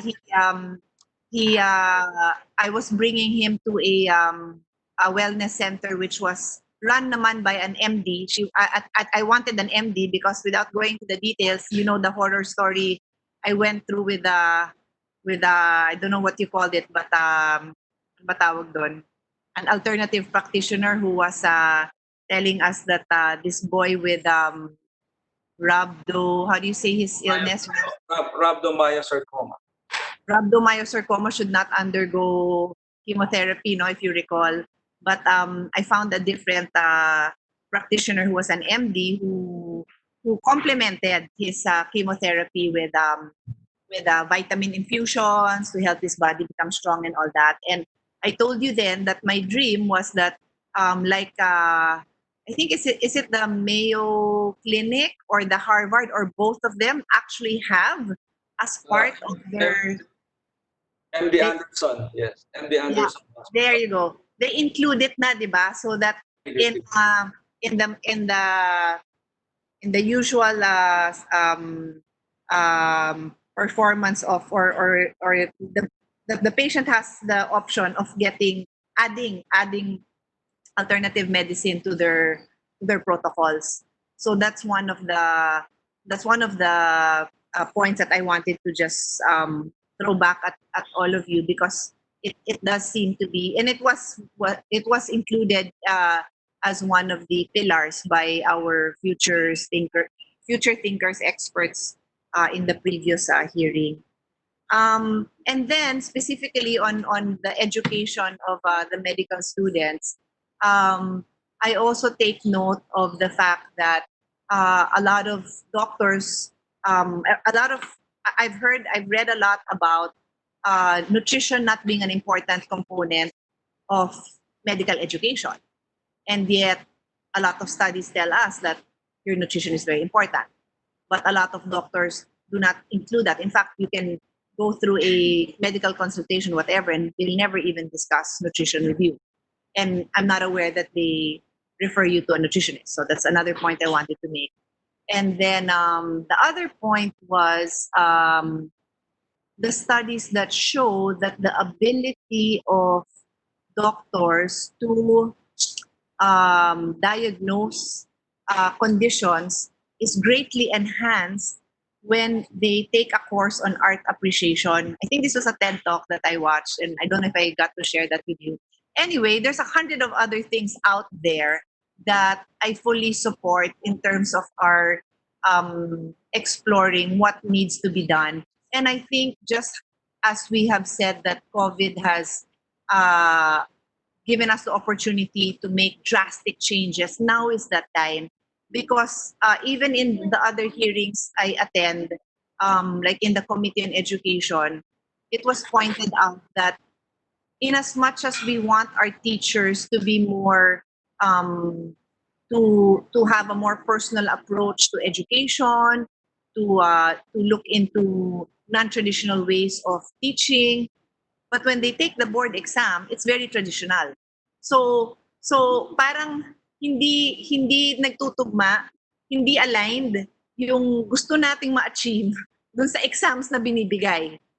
So anyway, I'm just sparking that with all of you because now is the time to make those kind of changes if we want to. So I support it, but I'd also like to get if there's anything by way of legislation that has to be done, then you let me know. If not, I just let you do what you have to do. So going to your main presentation on the one ward concept, I just want to be clarified. When you say that this would work, let's say in the city of Manila, no? Kasi marami namang hospital talaga doon. But are you using this as an example, or technically the same thing would work in the concept of Metro Manila hospitals? Well, I think, Senator, anywhere in the country, the concept would work. But I Okay. think we have to think beyond the government system. The concept will work, Okay. especially if private hospitals are involved. Okay. So If you talk about level of care, I think in other parts of the country, the level of care of a private hospital usually may be higher than the government hospitals around it, especially in the LGUs. So as I said, it's identifying what hospital, but a particular institution can contribute to the one ward concept.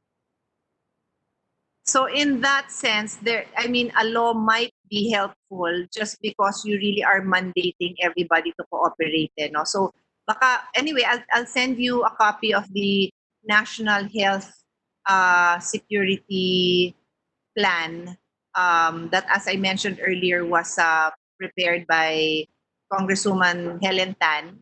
And maybe that's something. Kasi that's part of it, no? Securing the health system in the sense that they're all working together. Baka dun yun. But if you need something separate, let me know. And again, if you don't need a law, just let me know then how we can support. But just for my understanding, so that when I talk about this also with my colleagues and the like, is this basically is each hospital or medical center tapped to contribute what they can based on infrastructure or based on specialization or both? So based on the level of care that the hospital can offer, let's get a tertiary hospital that can do away, that doesn't have to see a child with cough and colds or even pneumonia, because Yeah. a secondary hospital can very well take care of that. So it's that kind of a networking. So the resources of a tertiary hospital the beds are better used by those Of course. that will require the resources of that particular level of hospital. So that's So what you agree on. Yeah.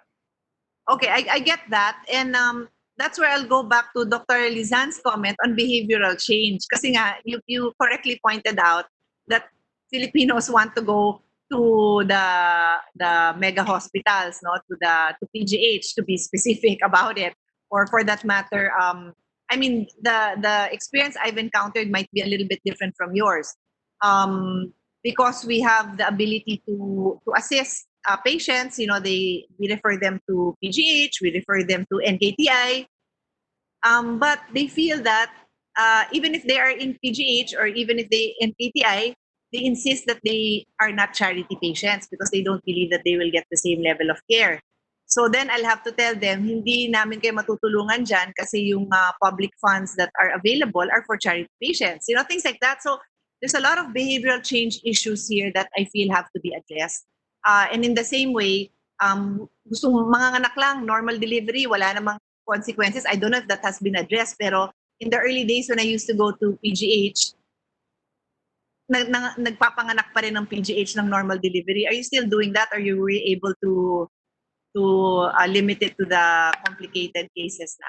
Yeah, so we're starting to the point there is we're starting to partner with the community hospitals so that the normal deliveries are done in the community. And also we have built a small community lying-in hospital inside PGH so that Okay. for training, at least for training, it is built into the training of our obstetrics and gynecology. I'm to hear that. Um,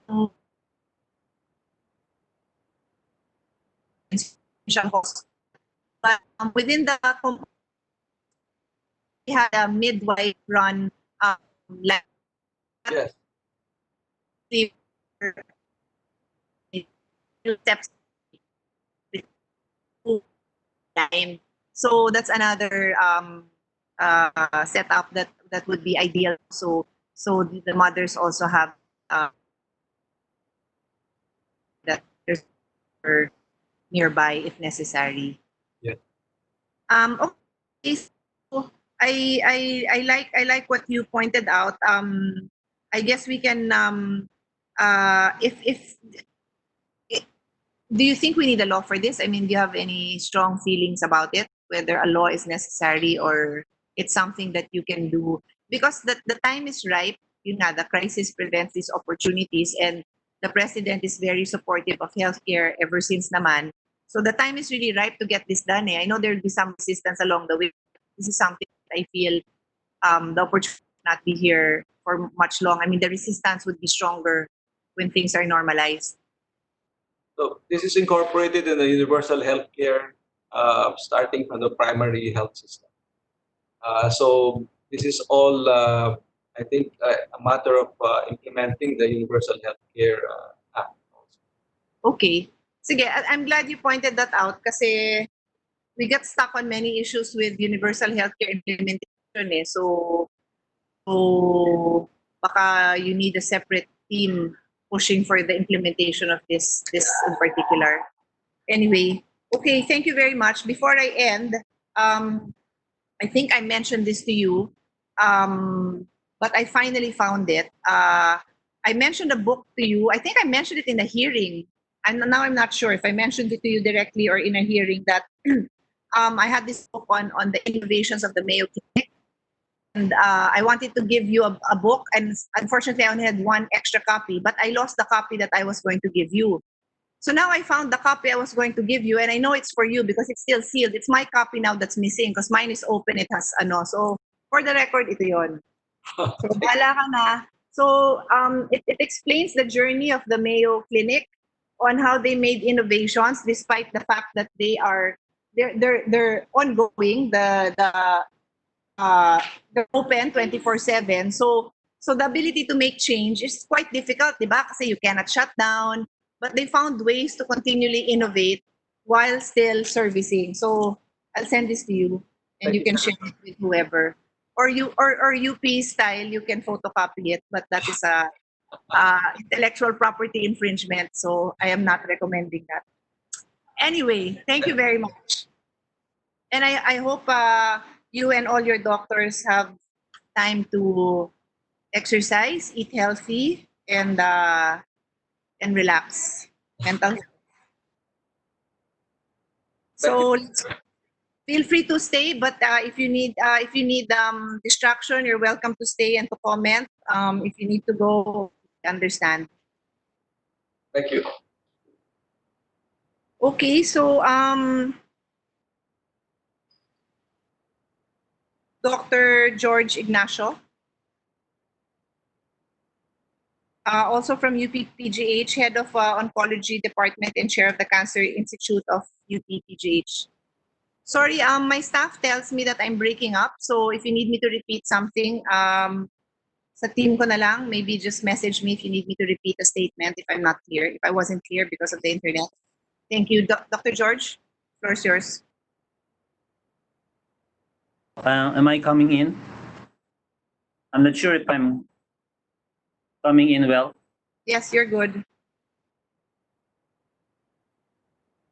So good afternoon, Senator Pia Cayetano, and good afternoon also to Senator Amy Marcos. And thank you for the opportunity to present, making this very brief and concise. So the foremost, we are in agreement with the changes that the pandemic has made in the health delivery system worldwide. The need to make adjustments is there to continue service at the same time putting measures to control the transmissions of this disease.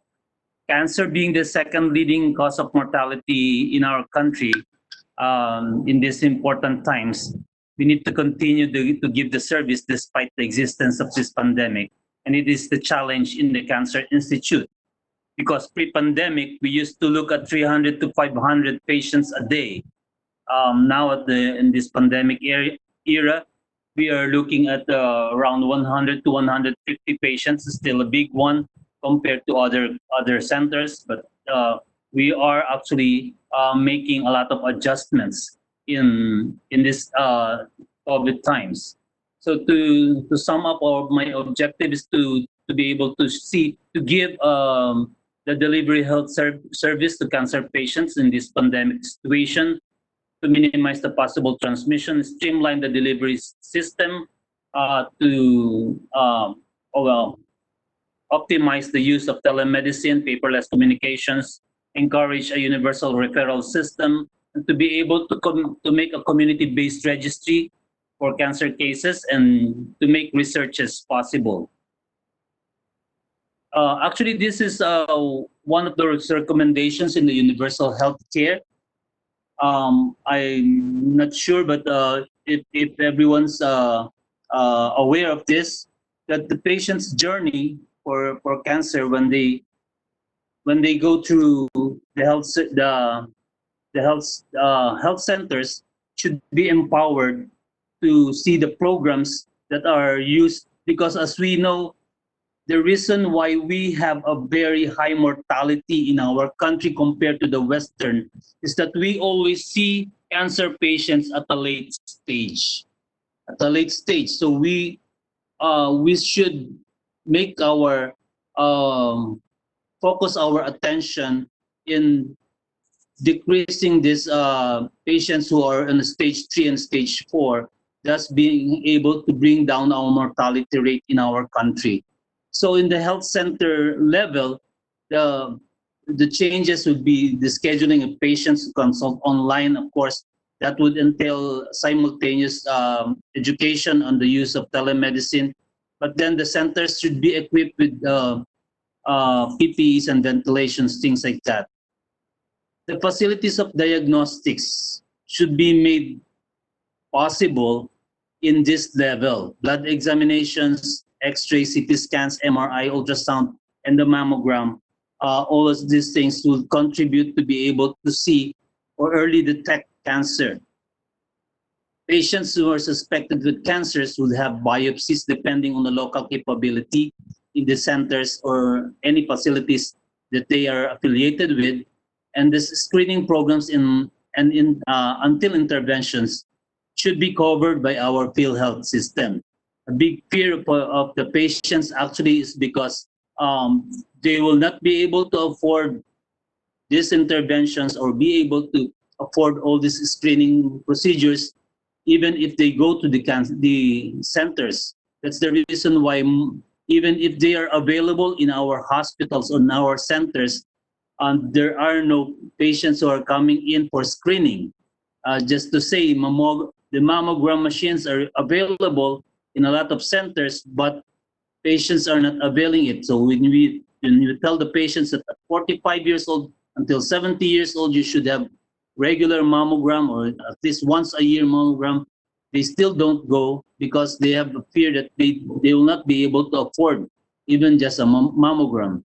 So at the cancer centers, there should be a very formal referral system between these health centers or smaller primary centers to the cancer centers once diagnosed or once you need a biopsy, there should be a formal referral already to the cancer centers where the biopsy would be done. They will be scheduled for a face-to-face consultation or telemedicine consultation. And each case in each cancer center will have a multidisciplinary conference where all the different specialties will look at each case and make up a plan for each patient. And this will be communicated to the patients well so that they will be able to follow all their schedule. That is also to mean that there should be also what we call nurse navigators who would actually help them to be able to go through all these steps in their cancer care.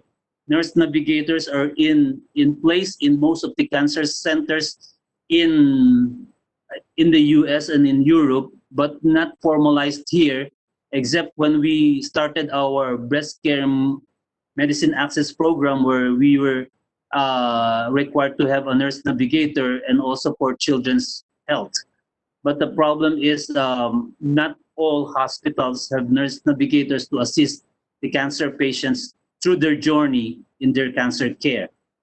Next, also in the cancer centers, genetic medicine to aid the health treatment. Researchers will be there also. And also what we call the quality of life clinics, which we have here in the Cancer Institute. I think this is more akin to the wellness clinics that you mentioned, Senator Pia Cayetano. This is where our quality of life patients get in. They have dietary we have dietary consultations. We have psychiatrists also who look at the patients and what their problems are. And we look at the patients and have their regular assessment on their pain, that they'll be able to have a quality of life. Um, that is to say, that this is the way that we'll be able to curb or bring down our mortality, because we will detect the cancer in its early stage, be able to make referral, reduce the dropouts of patients if they have the fear of not being able to afford. Then we should put in place better coverage for their medicine.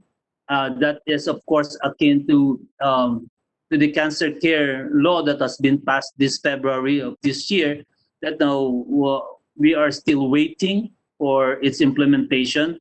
So I think to augment that one, that this referral system for all our folks, common folks, will be able to help bring down our mortality. And of course, the slide that I sent a while ago showed the van that we have. We have a mobile screening van in the Cancer Institute of PGH. This mobile cancer screening van has a mammogram inside, an ultrasound. We do biopsies in the locality itself where we are serving. The statistics for mammogram in Western countries, you have to get 100 mammography and just to detect one case. The first time we went to Ternate, Cavite, outside the PGH for the mobile screening, we were able to get 7 cases from our 50 screening. So that is a remarkable turnout for our screening van. So this is coupled also by lectures on cancers on the top 10 cancer in our country. So I think if we will be able to put formalities and put a good support, logistical support from LGUs to the cancer centers, regional cancer centers, I think we will be able to address a lot of cancer, the gaps in the implement the service, the delivery of service for cancer care patients. So I think yes, we are in agreement that we really need to make changes. I think that telemedicine will help a lot. We'll be able to reach out more patients, but we also have to couple that with education of our common folks to the grassroots levels to be able to use the telemedicine well. That will also use to be a vehicle also The telemedicine will also be a vehicle for cancer information and education for the common folks. So I think that will also be very helpful to be able to reach out to the grassroots levels and be able to change the landscape of cancer incidence and mortality in our country. I think that's all that I can impart for the cancer care services in our situation right now. Thank you very much for the opportunity to give our piece of ideas in this thing. Thank you very much, Doc George. I do have some comments, and I'd also like to invite Mr. Mike Jackson, who is our future thinker expert, who was joined us last time, to also react, because when you mentioned the role of telemedicine, we had a very interesting discussion last week on medical cafes. But before that, I forgot to ask Doc Gap a question. So I'd just like to call him back because he has a meeting in a while, and I asked him to stay on. Are you there, Gap? There you are.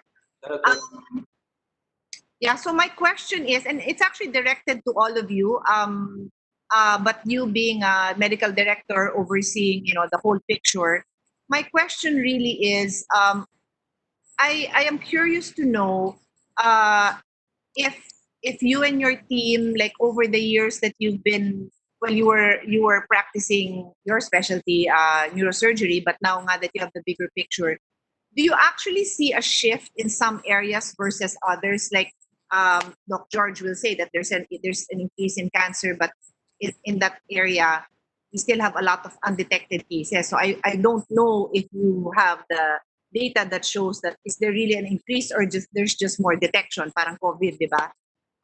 So the question to you, Doc Gap, is simply, are there studies or from your own observation, are there areas that will really be requiring more doctors, more specialists focus on specific areas, like whether it's infectious disease or non-communicable, so that in the planning of the centers, in the human healthcare resource, nape-prepare natin lahat yan. I think if ever, well, we very well know that they're very popular specialties, oncology, radiology, neurosciences, surgery. I think in the future, what we will be needing more will be really more of the primary healthcare givers rather than the specialists. There will Okay. always be specialists, constant supply of specialists. But I think if we are going to push through the universal healthcare program, which is anchored on primary healthcare, you should be encouraging more of our graduates. That's why I said you can start with educating them in medical school. Since you're also sponsoring a part of the sponsors, I think, of the Free Medical Education Act. I think that's where we start encouraging people to go into primary care more than the other specialties, because in the bigger picture, as you asked me, I mean, I'm a specialist probably in with a small part of the medical spectrum. But coming from a director's point of view, I think it's really the primary care specialists or the primary care physicians where we need to have more doctors in training. It's still a specialty. It's not, it's different when you say From a primary GP. care specialist. Yeah. So the community intervention, the family intervention, the basic care intervention needs special training also. And I'm happy to note that in our Department of Family Medicine and Community Health, we have finally filled up all our positions in residency. I would interpret that as a increased interest in primary care. So the super specialties will always have their people interested there. Technology will probably actually lessen the need for the super specialists, because Yes. technology-assisted procedures will require less manpower. But I think what will require warm bodies would be the primary care physicians. Okay. And then related to that question of mine is what other kind of health practitioners do you need other than doctors? So I've been well aware for many years that in the US they have different kinds of nurses. Yes. That's why big deal yung RNs natin. And then they have nurse practitioners and they have doctor's assistants in addition too. And when I was chairman of the Committee on Health, parang I detected that there's so much resistance in exploring these kinds of other career opportunities for nurses. And to put it very bluntly, when my dad was sick in USC, in the liver center in USC, I observed firsthand that yung big boss doon, yung nurse, siya talaga yung parang patient care point person. And then the doctors really have so much respect for the nurses. As I'm sure the doctors here have respect for the nurses, pero parang iba yung role. So without going into details though, yun lang ang general comment lang on the need, what are these needs for other health related professionals, and what can we do about it? What can I do about it as a lawmaker? That's true. Actually, we've been challenging our nursing college and our hospital nurses to start producing or start training nurse practitioners, nurse assistants, physicians Doctors, assistants, no? yeah, physicians. Which will complement. If you look at our HRH, Human Resource for Health need for the prime universal health care, it's 44 per 10,000 people. We only have 19. We only have Sorry, 19. can you repeat that? Yeah. What was that? 44 for 10,000 population is needed to make the universal health care work in the different areas. But we only have 19. And of those 19, only 4 are doctors. So Okay. you can imagine now how much contribution a nurse practitioner who can actually diagnose, do a physical examination, and sometimes even prescribe. Exactly. They can expand the capability of the manpower lack in the doctors, medical doctors. So if you ask me kasi that would really be a priority in the well actually both naman outside the metropolitan areas Yes, where yes, there's barely any doctors, more Yes. so, but then again also in the congested metropolitans where maraming ang doktor pero mas marami din yung tao. So whatever way you look at it, I think it should be a priority. So okay, so I'm glad that you pointed that out because I feel like there should be a clear plan. Eh. So would that be again PhilHealth's mandate? Sino bang That might require legislation. human health resource? Kasi I remember I was looking at this as a possible bill. Eh. So that we really target it, no? Like within 5 years we have this, within 10 years we have this, 20 years. Okay, I'm glad you The other pointed that one, out. Senator, if I may add, I think Dr. Ignacio will agree. The future of cancer treatment lies heavily on radiation therapy. So the development of radiation therapy is faster, I think, than most other specialties. So we have a dire need for medical physicists. So I think that's Sorry, where you have a dire need for what? Dire need medical, for medical physicists, physics. okay. Physicist, okay. Yeah. So that's where I think the universities can help by making applied physics and medical physics a course accessible to those interested. Okay, thank you. So let's go back to you, Dr. George. So unfortunately, si Mr. Mike Jackson is not here at the moment. Maybe he'll join us later. But um, were you in the first hearing? I know that there were some doctors who joined us last hearing who didn't speak. Were you able to join us when he spoke? Unfortunately, I wasn't there, but I can pick up from this discussion right now.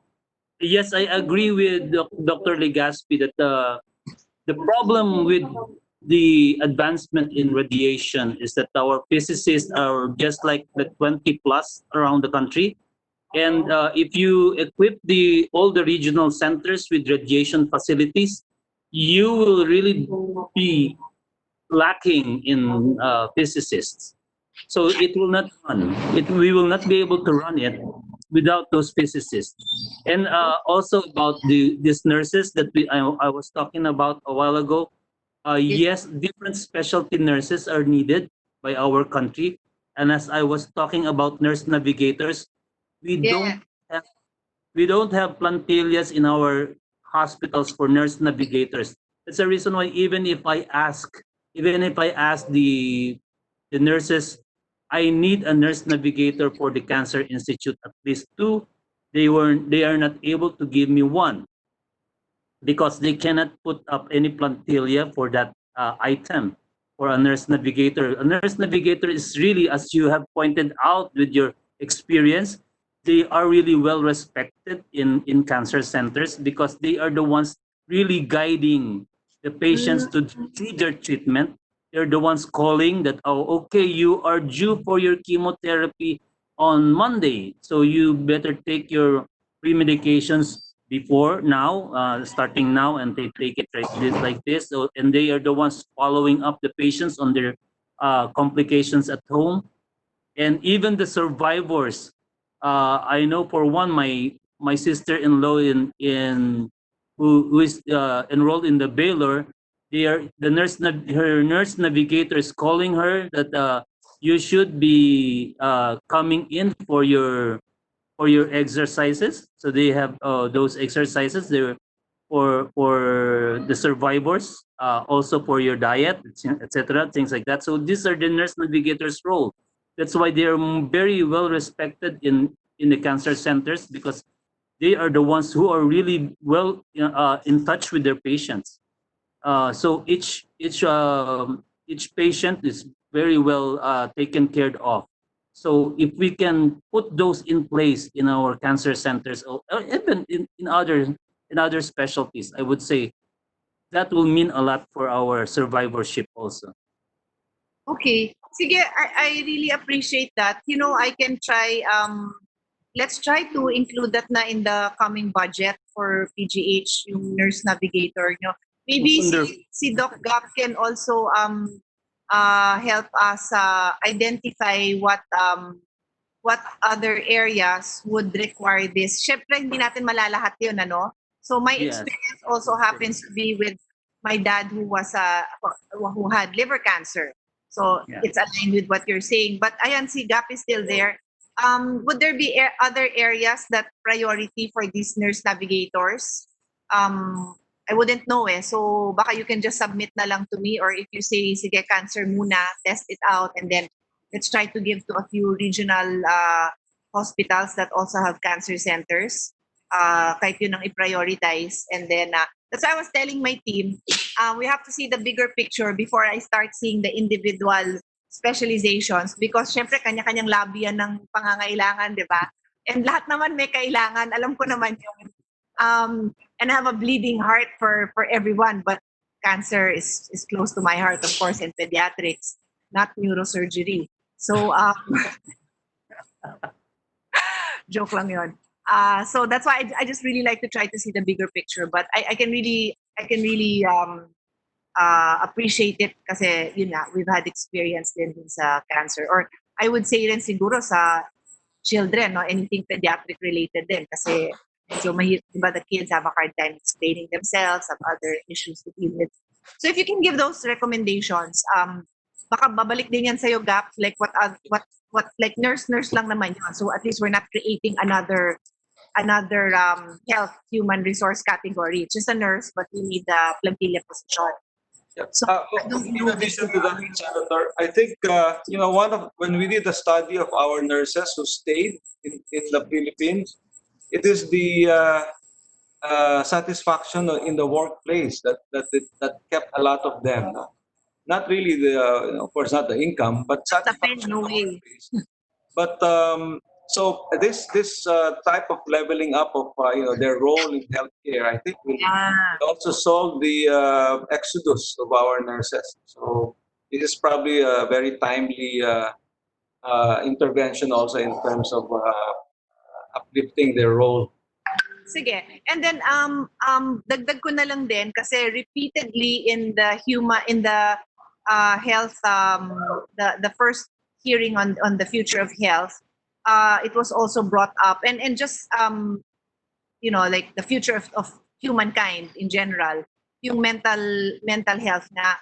So I also would like to pose to all the experts out there, what other related fields in mental health can be developed, no, in terms of professional practice, aside from of course the psychiatrist and then the psychologist. May iba pa ba?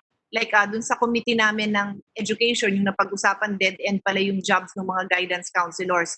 Ay, hindi nyo na area yon, kinikwento ko lang na that's something I learned, no? Parang walang growth opportunity doon. So walang incentive for those interested in that line to pursue it. So I just posed that question then on the health, the mental health aspect. I don't know what are the other practices in other countries on what kind of support can be given through other professionals, allied health professionals.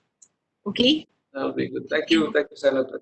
thank you. So I think our last speaker for the day is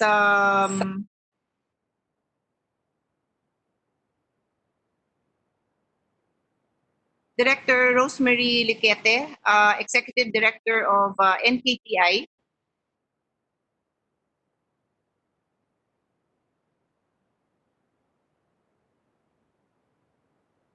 Unmute. Yes, can you hear me, Senator Pia? Yes, I can. Yes. Yes, okay. Good afternoon, the Honorable Senator Pia and my colleagues there. It's a privilege indeed to be with you this afternoon. My presentation is really very simple, not so mind-boggling as that of Dr. Eva. Simpler than that of of Dr. Gap. So I would like to relate to you our experience during the pandemic at National Kidney and Transplant Institute and how we responded to the pandemic and the impact on our patients and our health care worker most especially, and the future of renal health care, uh, especially our transplant program and organ donation in the Philippines. I will have my slide.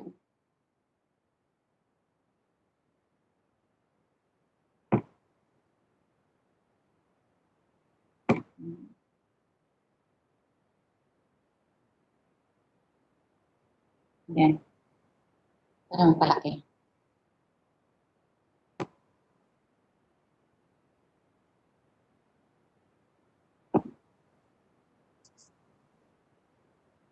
Yan na. Pwede ako mag-up naman. So is it okay now? I mean, you can see my slide. Yes. Yes, I can see your slide. Okay. So again, good afternoon. Just konting just to refresh our memory about the National Kidney and Transplant Institute. Ayaw. Ayaw bumaba. Yan. Ganyan. Yeah. Actually, it's a corporate institute with right now we have 294 occupiable beds. It used to be like 381, but because of this distancing in the hospital, especially in the wards, for wards like having 10 beds. Now it's only like 7 beds or so. So we are the lead center for organ transplantation. We used to be the National Kidney Foundation of the Philippines, now the NKTI. So our vision, I think this is just to be the premier center for renal health, uh, adhering to the highest standards for service, training, and research. Paano yung picture niya? Naka-cover sa slide.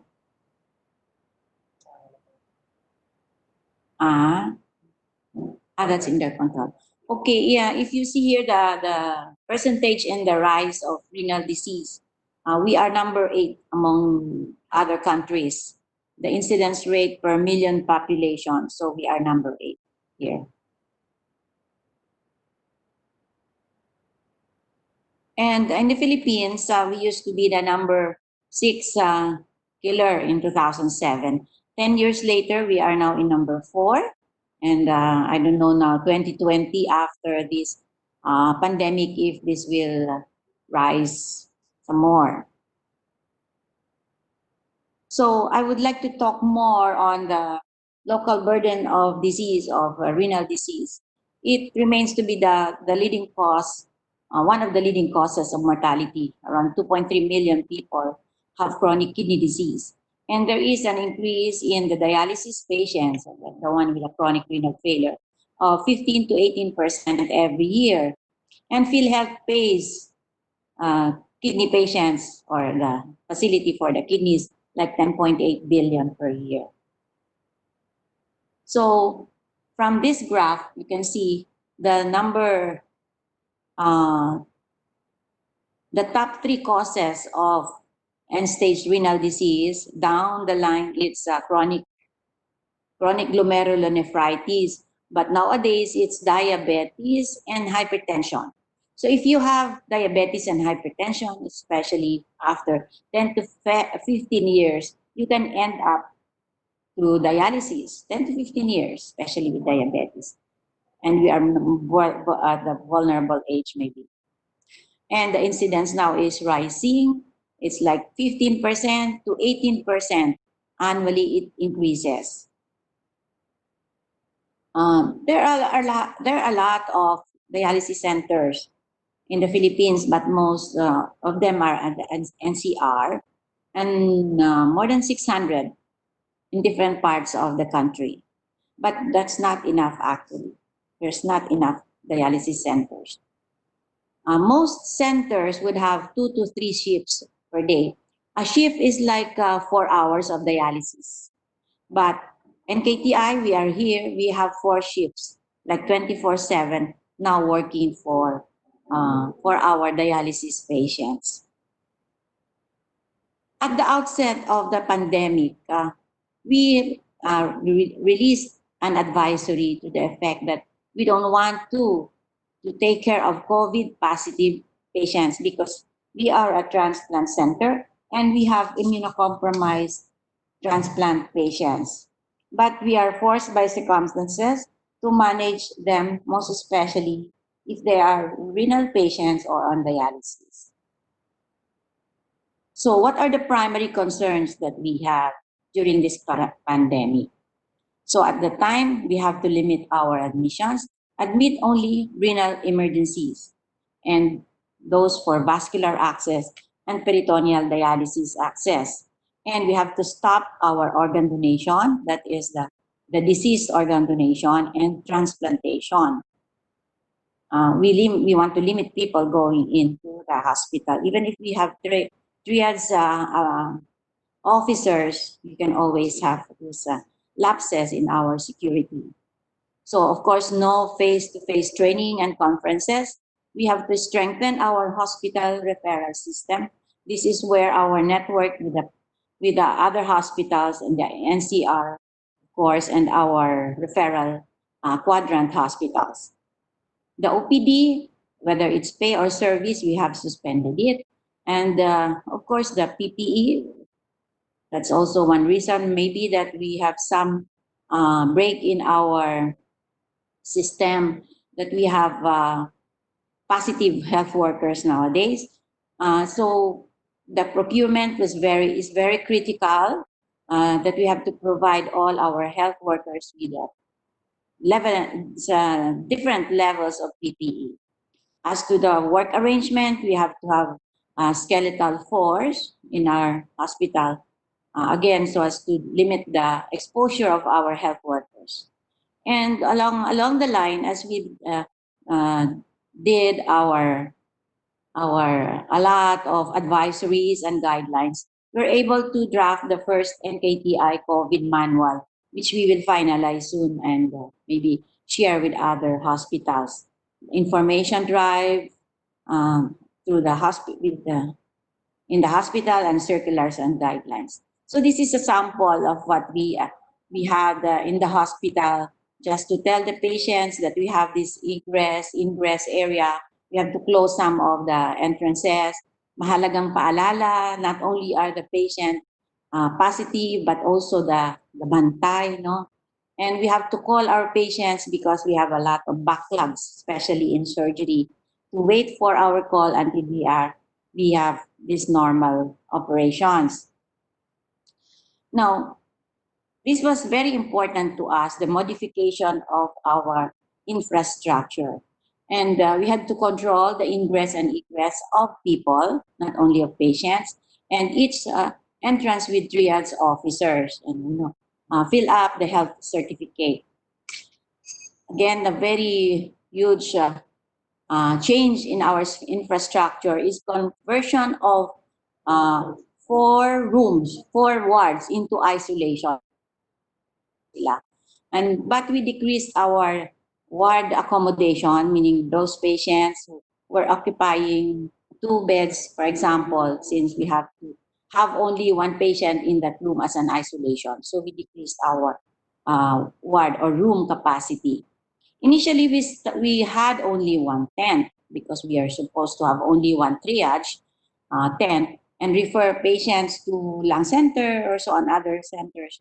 But then, as I mentioned, we're forced by circumstances because as time went by, the hospitals are already full, our ITM also full, lung center. So we have to resort to bigger and bigger tents. So it's good we had some donors for the bigger tents. Now, we maintain the triage, we cohorted patients, like whether they're probable suspects or maybe really suspicious already. So we had a tent for hemodialysis patients. We had machines. I think we had 15 at that time in the tent. We had peritoneal dialysis tent, the radiologic equipment dedicated to our COVIDs, and an operating room satellite, and the areas for donning and don off. Now, we have also to provide a tent for the watchers. They also become infected with time, and with the poor turnaround time that we had on the COVID PCR tests. Sometimes the patient would stay there already 1 week already or 2 weeks. So this is a picture of how we converted our 4 wards into isolation, and this one with had plastic and everything to maintain positive pressure and then negative pressures in the room. Improvised negative pressure, and these 4 wards we label them as a hot zone. Everybody who goes there will have to be in their level 4 PPE.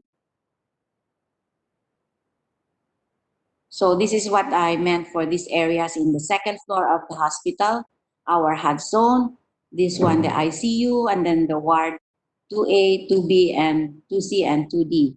We have here an isolation room also behind it, and another ward here in this area, and we also converted to be for the patients and for the patients. This is how it looked at the time with our tent filled.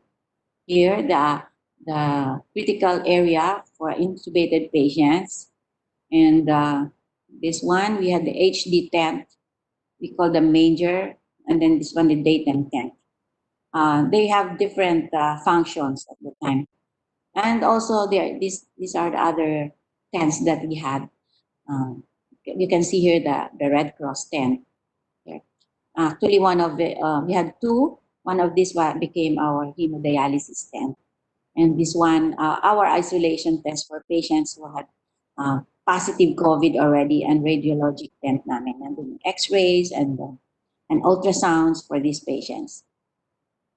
The number of dialysis patients here, for a while it dipped, it dipped in March, that was at the height.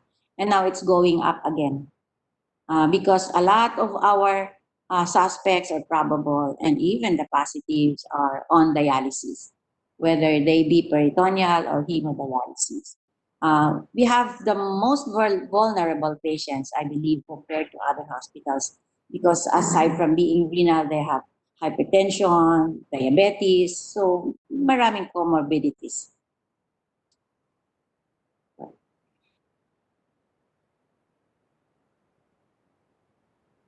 Ayaw. Ayaw mag-move. Here. So again,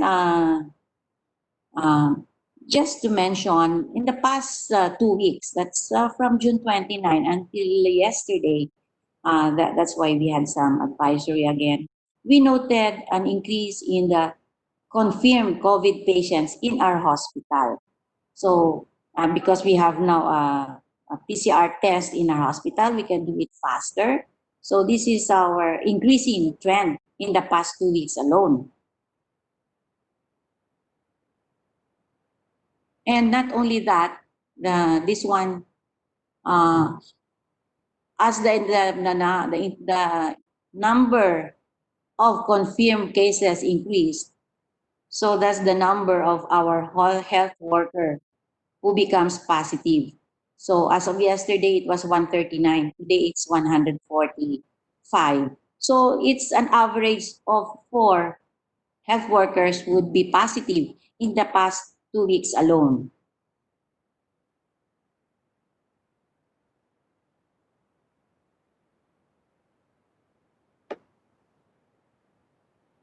So for example, this was the other day, July. So we had health workers, 136, July 12. And these are the number of patients in our hospital who are positive or suspects. So it increased to 139, and today it's 145. 145.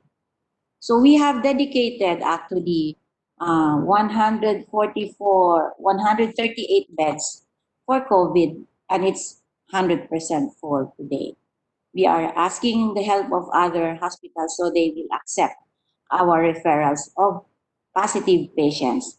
For the non-COVID, we can accept non-COVID and non-pneumonia patients, because a patient with pneumonia, you always suspect that he is a carrier of COVID. So that's why yesterday we released this advisory that we have already reached the danger zone. It means more than 70% is occupied, but actually with us, it's already 100% or even more. So the impact of the COVID pandemic is on the following issues here. Management of the institute. It's difficult to manage people in the hospital. And of course, our modified work arrangement so as to decrease the exposure of our non essential, no, not really essential, of the administrative part of the hospital. So the procurement issues, especially for our PPE, that's well known to everyone. And the healthcare worker, the impact on us, 12% of our health workers have become positive. So in the past 2 weeks, if we had already patients on quarantine, and then every day you add 4 patients, then down the line you end up with a lot of health worker already positive and not reporting to work. We have problems with the accommodation of our employees and the transportation. And we address also mental health. Yeah, we have a group who can handle this one. And we address also the family problems of these patients. When we have positive health worker and asymptomatic, they should be isolated at home, but it's not possible. Filipinos have big families, so they cannot isolate themselves at home. We possibly refer them to health facility, but they complain about the health facility, and as much as possible, they want to be admitted also in the hospital. So that's also our problem. The impact again on the training of our fellows and the residents. Because of the decrease in cases, for example, in urologic cases, my residents claim that they have less cases and they might extend their training. I think it's true also for PGH, extend the training of the residents so as to comply with the requirement of the professional of the Philippine College of Surgeons or Philippine College of urology maybe. And we're supposed to send our liver transplant team, that's for the pediatric liver transplant team to Taiwan. However, right on the day that we're supposed to be scheduled to leave, we had this ECQ.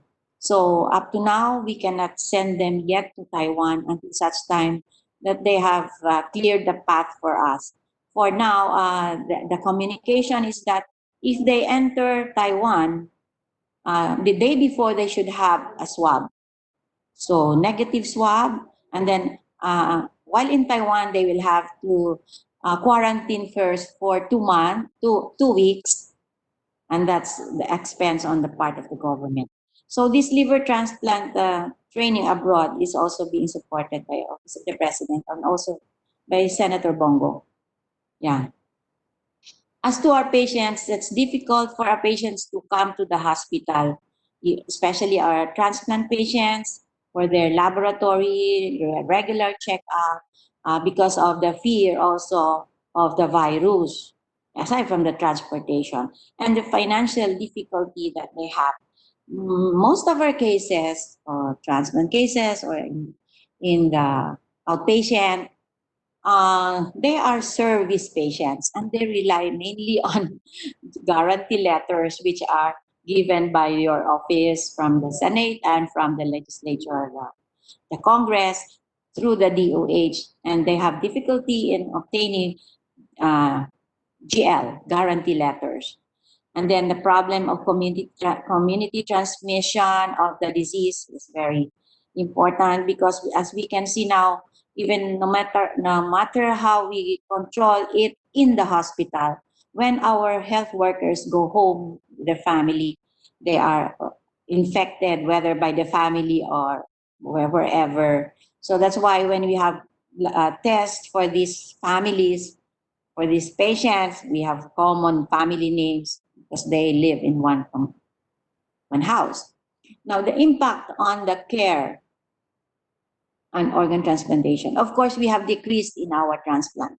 Organ donation definitely is decreased. That is from deceased, no? Donors. And with that, we will increase in dialysis because these transplant patients these patients are not transplanted. And aside from the usual increase, then with a decrease in transplant, so they remain in dialysis. And of course, increase in mortality, you can see that. This is a 10-year dialysis projection. The red one, it's really increasing, no, the dialysis. But the blue one, through the years, na flat lamang ang line natin for kidney transplant. So we have this gap to to take care of so that we increase our transplant. Mhm. Now, after the COVID, we were already reaching 561, 535 in the past 3 years, but then down again to 107. We only had 107 cases for the first quarter. And although we have resumed last June, barely do we have cases because they're still afraid to come to NKTI. This is how we stand in the world. This is where we are. That is in the number of transplants per million population. So maybe next year we will be much, much down here, down the floor. So in the transition to normal, of course, we have to start with our patients whom we were not able to operate. And with the vascular access for dialysis, we have more than 200 cases. So we had a marathon first of these cases almost every day, along with urology cases, more than 100, and the OPD service meaning our service cases, our charity patients. We had to deal with them.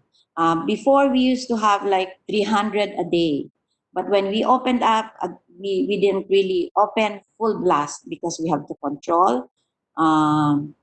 It's just like 100 a day. And even if we use telemedicine, it's difficult. Not all of our service patients have the capability to have a telehealth. Now the OPD pay again, because we want to control still the patients coming in. Our doctors only have one day a week for their clinic. So we opened up for non-renal medical and surgical cases. But of course, they should be non-COVID and no pneumonia.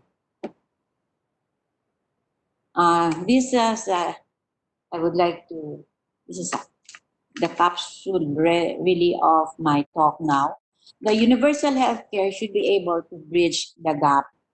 So I just placed here some of the keywords, which I hope we can all imbibe in a few seconds. I don't know how to tie it up with your sustainable development goals, but it's only with SDG number 3. But let's see how we can take care of this. So we want, with the universal health care, we have actually the stratified framework just before done or crafted just before the COVID. So we want to have more dialysis or renal care centers, especially in the GDAS. We want to strengthen the renal transplant program. That's covered kasi. We want to enhance the service delivery network. We want to promote research. We want to establish testing laboratories in the provinces, maybe in the level 1 areas. We want to support scholarship program. We want to have reasonable compensation to our health workers, especially in the provinces. Maybe you can give incentives to them in the form of scholarship program to their children. I know of some countries wherein they also give housing to their workers, insurance, and reasonable compensation is very important. So you can hold them. Improve the communications, our technology, encourage homegrown professionals. Some of our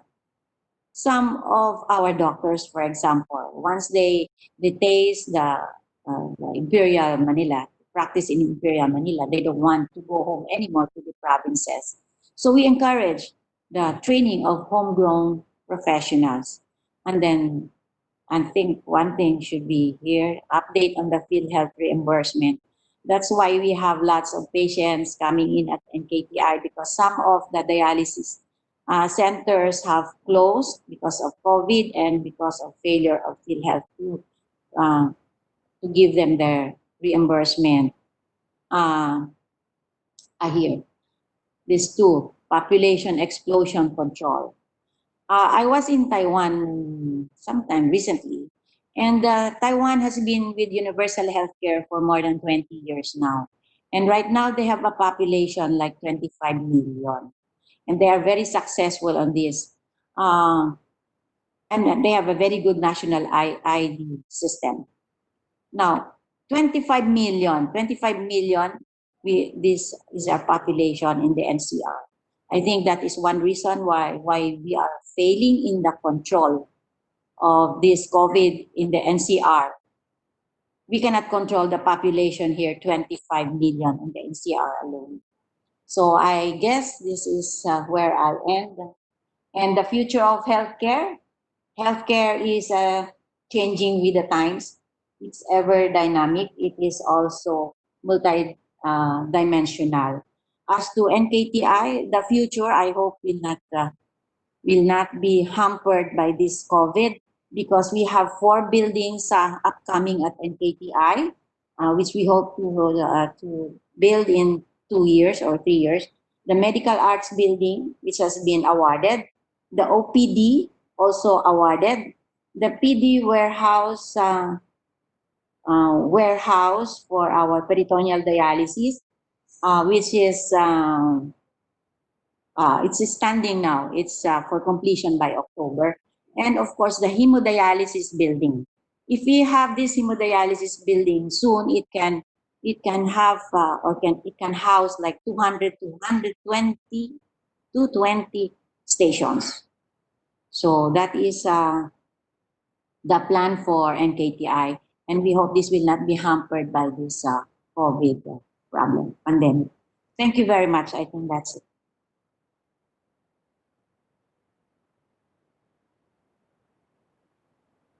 Ano question na yan? Thank you, Director Rosemary Diquete. Ma'am, yung presentation nyo kasi is more directed for the Committee on Health. So we will be happy to furnish this to the Committee on Health. Kasi po yung jurisdiction ko is more of futures. No? I am a big supporter of NKTI. As you know naman, my father, for the information of all, had a liver transplant. And his donor was my brother Lino, the current mayor of Taguig City. So I'm a big supporter of organ transplant. I'm a big supporter of the work being done in NKTI. But for purposes of this hearing, what we wanted to really explore is the future of organ transplants and the like. No? Like what are the innovations that could be done? Baka ma'am, meron kayong researcher in the area who are familiar with this kasi it's really futures thinking, like not really post-COVID lang, no, but really looking into 10, 20, 30 years from now. And my knowledge is limited lang to what I can Google. So I am familiar that there are now there are now how do you call it? I don't even know. They call it bioprinting. No, they're now printing, and I don't know. I guess using biological materials Yes, yes. recreate tissues. So yun yung mga, kasi ang concern ko is like, 20 years into the future, 30, 40 years. And as you mentioned, SDG. So itong mga binanggit nyo, this is very relevant for SDGs. But it would really be the Committee on Health that would push for this. Supporting role lang naman ako dyan. So I will take note of this and discuss it with the chair of the Committee on Health, Senator Bongo.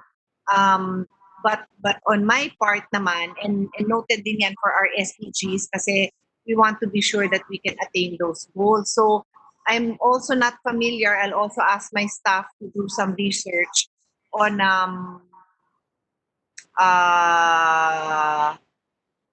well actually mas maganda pala, sorry, mas maganda kung sa inyo manggagaling, no, kung ano ba yung mga I know for a fact all over the world kulang ang donors compared to the need, no, the need for transplants. And so I was just curious when you showed that data about the number of those on dialysis versus the number of transplants. Ano ba yung ideal number that we're hoping to reach? Again, it's just out of curiosity kasi that's not naman the scope of my work here per se, but looking into the future, how to address these gaps. And I'm also not familiar enough with kidney disorders or kidney problems to know that are there health prevention measures that can be done to improve the quality of to reduce the incident of kidney disease in our country. Di ko alam, I'm not familiar with that. Mas familiar ako sa iba, like obviously yung mga respiratory. Alam natin a big part of that is environment, so we can control that more. Dito hindi ko alam. So if you can probably submit something in the future hearings, or if you can recommend somebody who you think could speak on that directly, on how the overlap of environment, other sectors of our community can help in addressing the goals, the sustainable development goals. And kung meron kayong kilala na um, specifically maybe familiar sa research on what's going on in innovation with respect to uh, renal and related conditions. Yes, I agree with you. It's the futuristic thing, the bioprinting, and we Yeah. want this research on the molecular level. Unfortunately, we are not that on that stage yet. That's why I have actually talked with Dr. Eva. Yes, if she's still there now, maybe we can tie up with her on this research, mga genetic part of it in application to transplantation, of course. So that's actually what's in advanced countries. But for us, as you can see, we're just it's like liver transplant. When I had my training before, I said, 20 years pa yan before we can have really the established liver program. So it's been more than 20 years, no? So how much more on this bioprinting and the molecular level? So the Philippine Genome Center, hopefully, they can assist us later on when we have these researches on genomics, in the molecular level. As to the health prevention program, together with in the universal healthcare stratified framework that we have crafted, we have the renal disease control program, which should start down from the barangay level. Now, what is the role of the environment? If you see, soon it will be rainy season, and then we will have leptospirosis. What about leptospirosis? It's because of we have a very dirty environment, no? Alam na natin yan, rat infested all over. So that's environment for us. It has a very high impact on our healthcare also, this environment.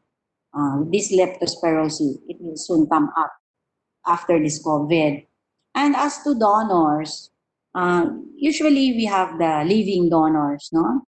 But again, since, for example, diabetes, you cannot be a donor if your parents are diabetic, right? Or hypertensive, because you are bound to develop also renal failure. So in a family, if there is diabetes, they cannot be donors. So we resort to deceased donors, which is also very difficult in the Philippines. Families are afraid to donate their loved ones' organs. It's our culture, eh. Baka masaktan siya during the organ retrieval or during the operation. And they want to, when they bury their dead, they want to be the dead whole, because when they go to heaven, they want to see God whole. So this is very difficult to fight the very culture that we have in the Philippines, just like in Japan.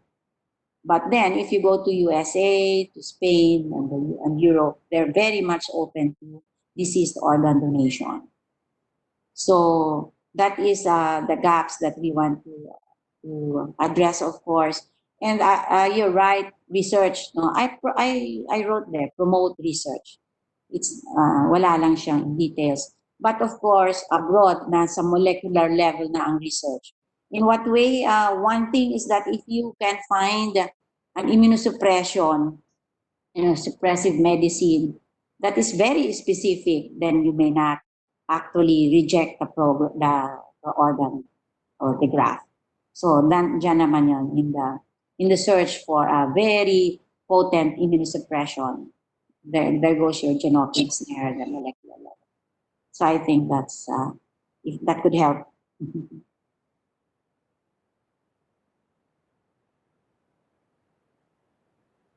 Thank you for that, ma'am.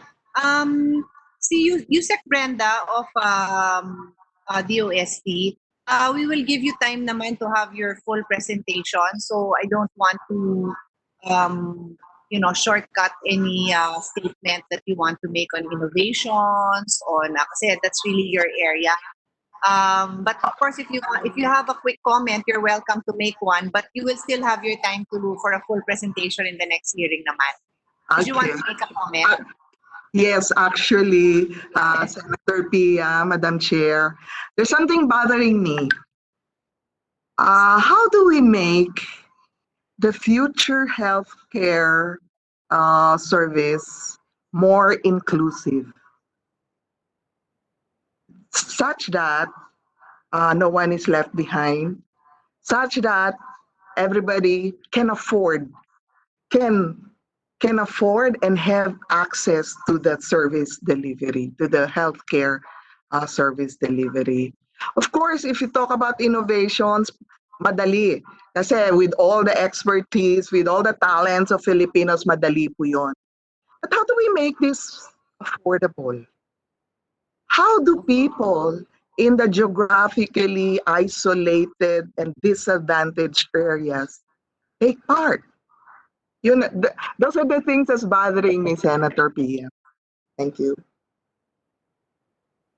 Well, I can't say that I have the solution. That's why I have a few ideas, but that's precisely why I really encourage experts from different areas to be a part of this, no? And I'll ask the secretariat also to involve. The purpose talaga of this committee hearings is to be multi-dimensional, no? Talagang cross culture, cross sector, so that we can get input from everyone. But just a very quick response to that. Number one, that is really the objective of PhilHealth. That is the burden of PhilHealth, universal healthcare, no, which is why if you notice all of the doctors keep going back to that kasi when that was prepared, yun talaga yung plano niya. Number two, in the hearing that we had last week, si Mr. Mike Jackson na pointed out the concept of he mentioned that based on current developments in technology, a lot of healthcare will be delivered to you directly in your bathroom. And I pointed out the scenario thinking similar to you na, well, maybe in rich countries, these people in their bathrooms have high-tech bathrooms. Baka sa mirror pa lang nila, may camera na doon, may high-tech computer na naka-embed na doon. Pag on mo ng ilaw mo, meron na rin, do you want to turn on your camera? I guess ganun dun sa mga advanced countries, hindi sa atin, no? Eh, yung Yes. mga tao, wala pang toilet sa bahay nila, di ba? Much less a computer screen, much less even privacy. Some don't even have the dignity of privacy in a toilet. So anyway, noting that, sabi ko, maybe the future of healthcare delivery would be that in areas that are less developed, there would still be the concept of like a barangay health center or a community center where they would still be able to go and still get that first class diagnosis or diagnosis first, a consultation, diagnosis by a doctor who could be in Metro Manila, who knows might even be abroad, but not in the confines of their own home or bathroom, diba? So that way, the delivery is still available whoever you are. The LGU would, national government or LGU would be able to provide for that center. And ang sabi nga ni Mike Jackson, parang medical cafe. So that's one solution, which I feel like is very doable. That makes it I hope- exciting for me kung ganon. Yeah, I hope we can see that in our lifetime. Oo nga, ako din. I hope so. Anyway, but ma'am, as I said, we'll call on you naman sa next ano. So whatever you want to present on the innovations of healthcare, just work with my staff. If you have more than one, kasi medyo broad yung sayo, no? Kasi DOST kayo, whether it's from preparing the students to the actual delivery, the actual innovations, the health professionals that are needed. If you need more than one, if it's more than one presentation, I will be happy naman to accommodate.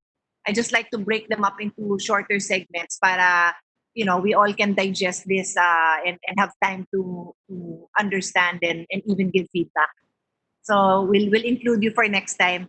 So in the meantime, I am close to wrapping this up. I do have a question for DOH. I think Director Tayag and Director Vera are still with us. Are you there? And baka si Dr. Eva, you want to also interact. I leave it. It's up to you. No, like I said, most of my questions are very general. Whoever feels like answering. So my question is, Senator, this is Eva. yes, Yes po.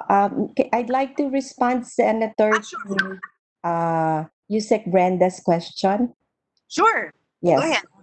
I think the support that the Department of Science and Technology is giving now, let's say for the establishment to do research, Yeah. in my particular field in genomics, it's that we are able to build the databases that we will use for the practice of healthcare in the future, where we take into account um, the genomic information to be able to deliver precise and personalized medicine. Just in the aspect po of cancer genetic testing, we know that testing right now, let's say for breast cancer, most of the samples in the past few years have been sent out of the country, and the cost can be between 150,000 to 200,000. But because we're building the database through research about the common mutations for breast cancer among Filipinos, the Philippine Genome Center should be able to offer it at a much lower price. So again, I also to emphasize the importance of ethnic specific research, Yeah. because the let's say the tests that are available outside of the country, they tested Caucasian populations or other Asian groups, not necessarily Filipinos. So I think this is where the value of the research comes in, because all this data will be used for the future practice of precision medicine, which actually is not so much in the very far future. With the Philippine Genome Center, with the support from government, that we now have all the sophisticated next generation sequencers. And that's what Dr. Liquete and I talked about also when the NKTI visited the Philippine Genome Center a few months ago Mhm. before the pandemic po. So I think all this will come together as soon as we have the data. We can use it Yeah. for a value-based healthcare po in the future. So we really thank the support of the DOST for all these projects po, Yusek. We just approved it was it last month? Last month, no? Yes, Last ma'am. month natin na-approve. Thank you po. Pero sana we'll really come to a time where even if we do that, no, I'm a cancer survivor, and I still find it very, very expensive to get even the detection and even treatment. So I'm really looking forward to the day that even yung isang tricycle driver can have access, can have access and even can afford those kind of treatments for those kinds of diseases. Sana the time will come Yes, when ma'am. we'll really do that. Thank you po for your support, ma'am. Opo, we will get there, ma'am. Well, if it's any, that's my other committee nga, Committee on Ways and Means. So, if we're talking about government support, syempre that comes from taxation, di ba? Pero sadly, pag napapag-usapan ng taxation, ayaw naman ng mga tao. But it's part of the whole picture, di ba? We have to help government have the funding that they need to support healthcare. And if you recall, the last bill that I passed into law was the sin tax law, which is precisely taxing sin products precisely to take care of health needs. So it's also educating people to understand, no? But the lobby for sin tax was so strong, nakakabaliw. It really requires, I think it was Dr. Lizan who presented also na media communication, or was it you, Dr. Eva? Di ba? Communication is so important. So if people don't understand that these vices contribute to the deterioration of healthcare, there's studies now that show that those using vapes and e-cigarettes are more at risk for COVID if they get it, mas mabigat ang tama sa kanila. Things like that, hindi siya communicate properly, and then na-undervalue yung importance of this kind of taxation measures, which really will just go to support healthcare. So yun talaga. Anyway. Yeah, Senator, if I may just quickly pitch in to the conversation, this is Chairman from the Philippine Futures Thinking Society. Go ahead. Yep, thank you. Yeah, we have to note that though alternative narratives and plausible scenarios of the future has been, at best in this hearing, roughly mapped and obviously highly technologically driven, the probable futures, we may say, we've heard a lot of it in this hearing, this may not necessarily be the preferred, aspired, desired Philippine healthcare futures, because probable futures are different from what is preferred. And the emerging issues, we've seen that in the presentations, from our colleague futurists, and of course from what has been shared today. The probable futures, unpacked, may not necessarily be resilient, or inclusive, as has been asked a while ago, or even anti-fragile. A Philippine healthcare system or a framework or a model or a practice that thrives and expands when faced with stress, crisis, or chaos. Because resilience and being anti-fragile are two different things. Resilience is the capacity to bounce back. Anti-fragility is the capacity of the system to thrive in chaos. You might want to read the book of Nicholas Taleb on anti-fragility. But given the plurality of the healthcare futures that are now in front of us, the question that this committee might want to further explore are, as I've asked, what really is our preferred Philippine healthcare future? How might that look like? How might a day in the life of a Filipino patient or a community or a village look or feel like in a preferable future Philippine healthcare future? What does it mean to be healthy by the year 2040? And asking now, trying to connect that in the present, what are the drivers that will push this future forward? And of course, from a systems point of view, what policies, procedures, laws, budgets, strategies, plans, decisions, capacity, capability, and technologies that can enable us to achieve the preferred future once we've know that. And if we were to prioritize, and the preferred future is clear for all of us, if that should be an inclusive Philippine healthcare future, what should be our priority in the near term and medium term future? So there are no simple answers here. This will require collective intelligence. So there are a lot of things to do. But of course, thank you, Senator Pia, for facilitating this conversation. And I'm learning a lot from the dialogues that we're having. Thank you so much, Sherman. Ako magti-thank you sa'yo. Thank you for framing the question that way, because precisely nga, and I'm addressing all the experts here, you are all decision makers in the organizations or institutions that you belong to. So we tend to get stuck, and rightly so, deal with the fires we need to put out now. But that is exactly why we need a futurist like Sherman to remind us that yung objective talaga natin is to look into the future. Well, that is my job, no, to say that we're looking in the future, but the framing of his question was exactly what I needed to be put in here, so that in our next hearings, maybe not the very, well, in all the hearings, dapat ganun yung framework natin. But maybe we can have a separate session really that looks into that, because when si Mike Jackson spoke na sinabi niyang the future of health would be just in your bathroom delivering personalized medicine, realize ko nga na in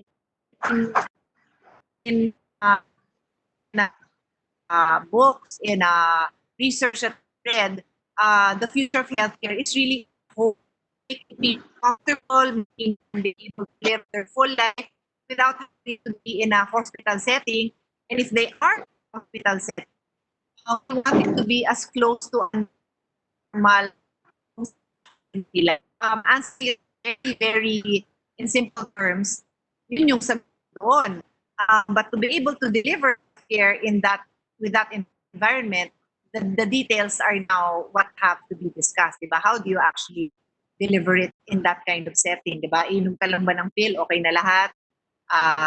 Upo ka lang doon, yun na, mabubugahan ka ng something or they will shine something on you and okay na lahat. Maybe in the future, that's what it's like. So we have those instructions. Thanks for framing it that way, Sherman. So this really last question because in terms of we've been in the my aim is really 3 hours to be able to digest this, and I also have a debriefing with my team to go through what we did after uh,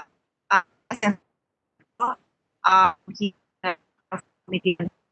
this is with so welcome Senator Go if you want to say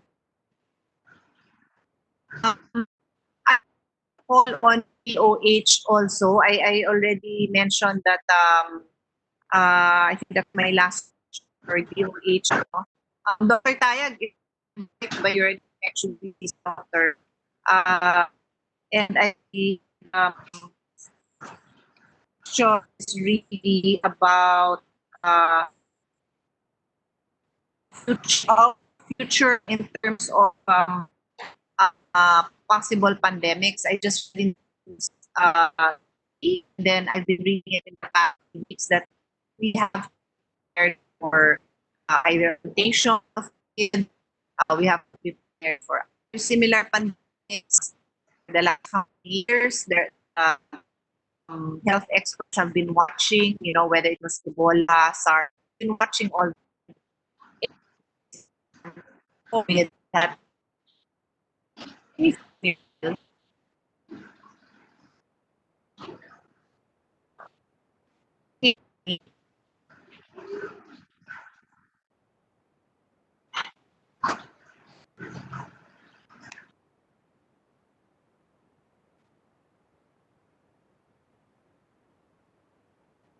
me. I don't know what I can do.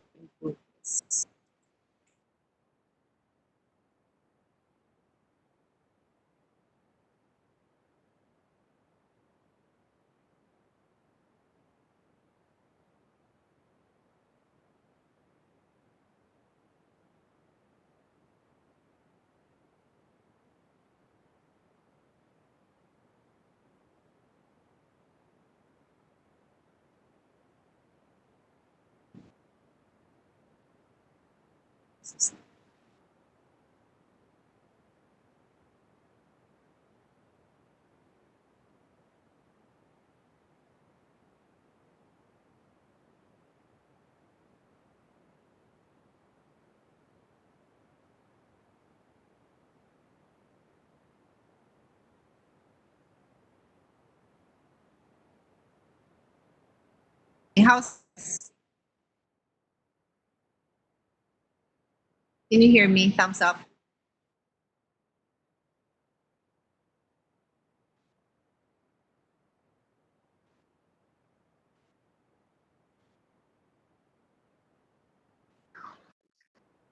Yes, can you hear me? Dr. F, can you hear me? You're choppy. Can you hear me? Choppy? Yeah. Choppy, Yes. Senator. Maraming nawala. Kaya yun. It's our host. But ang dami niyang nawala. So what should I do? Should I turn this on and off?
Back, is it clear?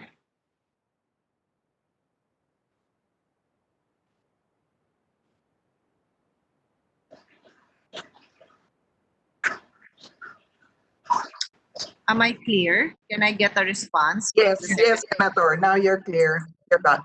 Yeah, okay. All right. So as I was saying, my the last point I wanted to raise is what do we expect in terms of future pandemics, other infectious diseases of a global nature, and well, kahit hindi global, kahit regional, no? In terms of our preparedness, like the things that we've done for COVID, like the explanations that were presented to us in terms of preparations for COVID and all that, building infrastructure, should planning our infrastructure differently, given the need for triage and things like that. What the kind of adjustments will need to be made in the long term so that we are prepared for whether similar pandemics or some other health crisis. So that's basically my question to DOH. Is there anyone who can respond to that? Doc Tayag, are you there? Uh, uh, Dr. Uh, Dr. Vera? Director Vera?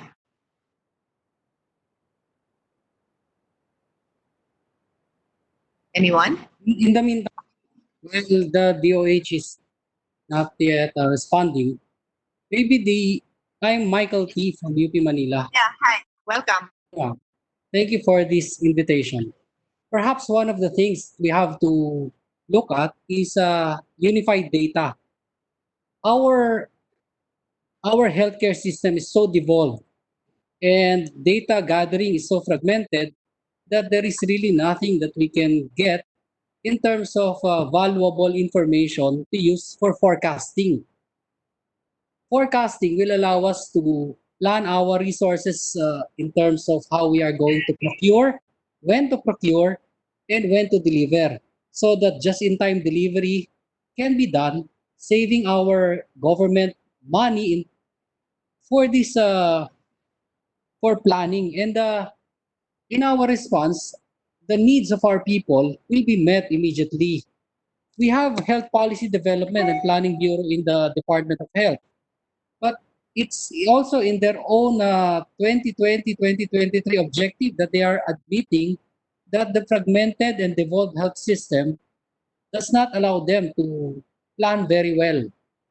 So can there be maybe this is a legislative possibility that we have a law that will mandate data sharing with strict adherence to data privacy, and then creation of a team of experts, mathematicians, planners, public health, who will be able to now use and translate this information so that our budget, not just for health, but for a lot of things, can be properly guided with data.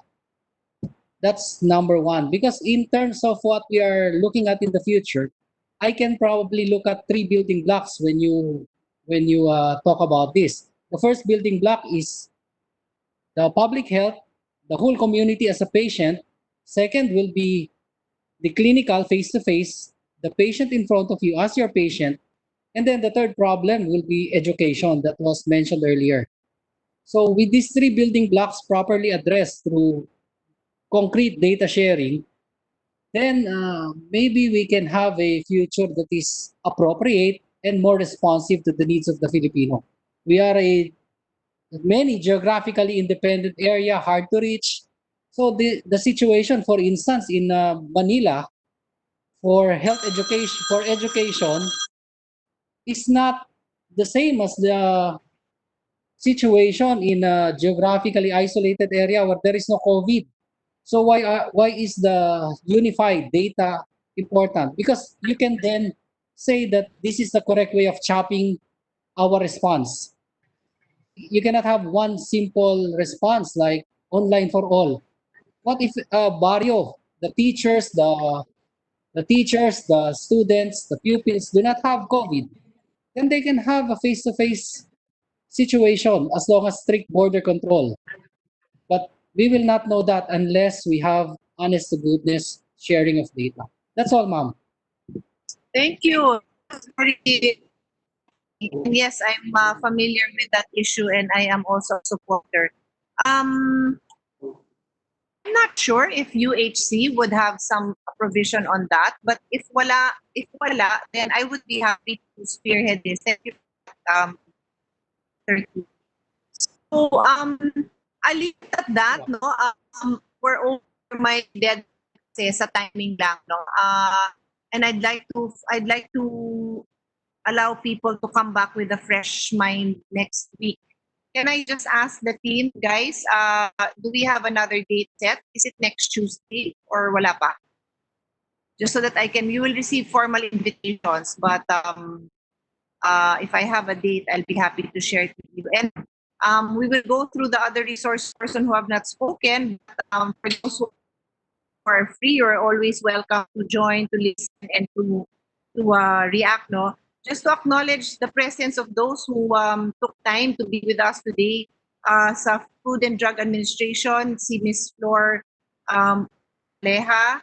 I mentioned DOH also earlier, DOST, si Ms. Brenda. Sa PhilHealth, Dr. Marvin Galvez, Dr. Andre Monte, GSIS, Mr. Rodrigo Manuel, the VP for Operations, and Dr. Lucio Yu. Yes, Roberto Putong and Lawrence Monterde, medical institutions,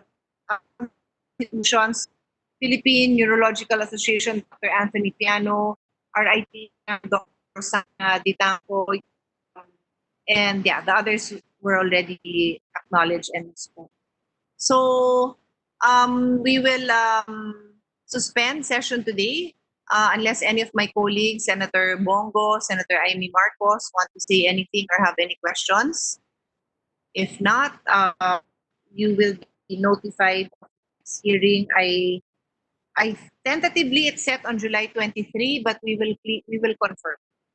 All right, kasi we will also double check with the resource persons if they are available. So thank you very much, everyone, for your time this afternoon. See you next week. Thank you. Thank you. Thank you. Thank you. Bye. Good afternoon, Thank you. everyone. Thank you, Senator. Afternoon. Thank you. Stay safe, everyone. Thank you. Stay safe. Thank you so much, ma'am. Thank you. Thank you. Hi, Doc Eric. Yeah, thank you so much. See you again. Yeah, see you. Thank you po.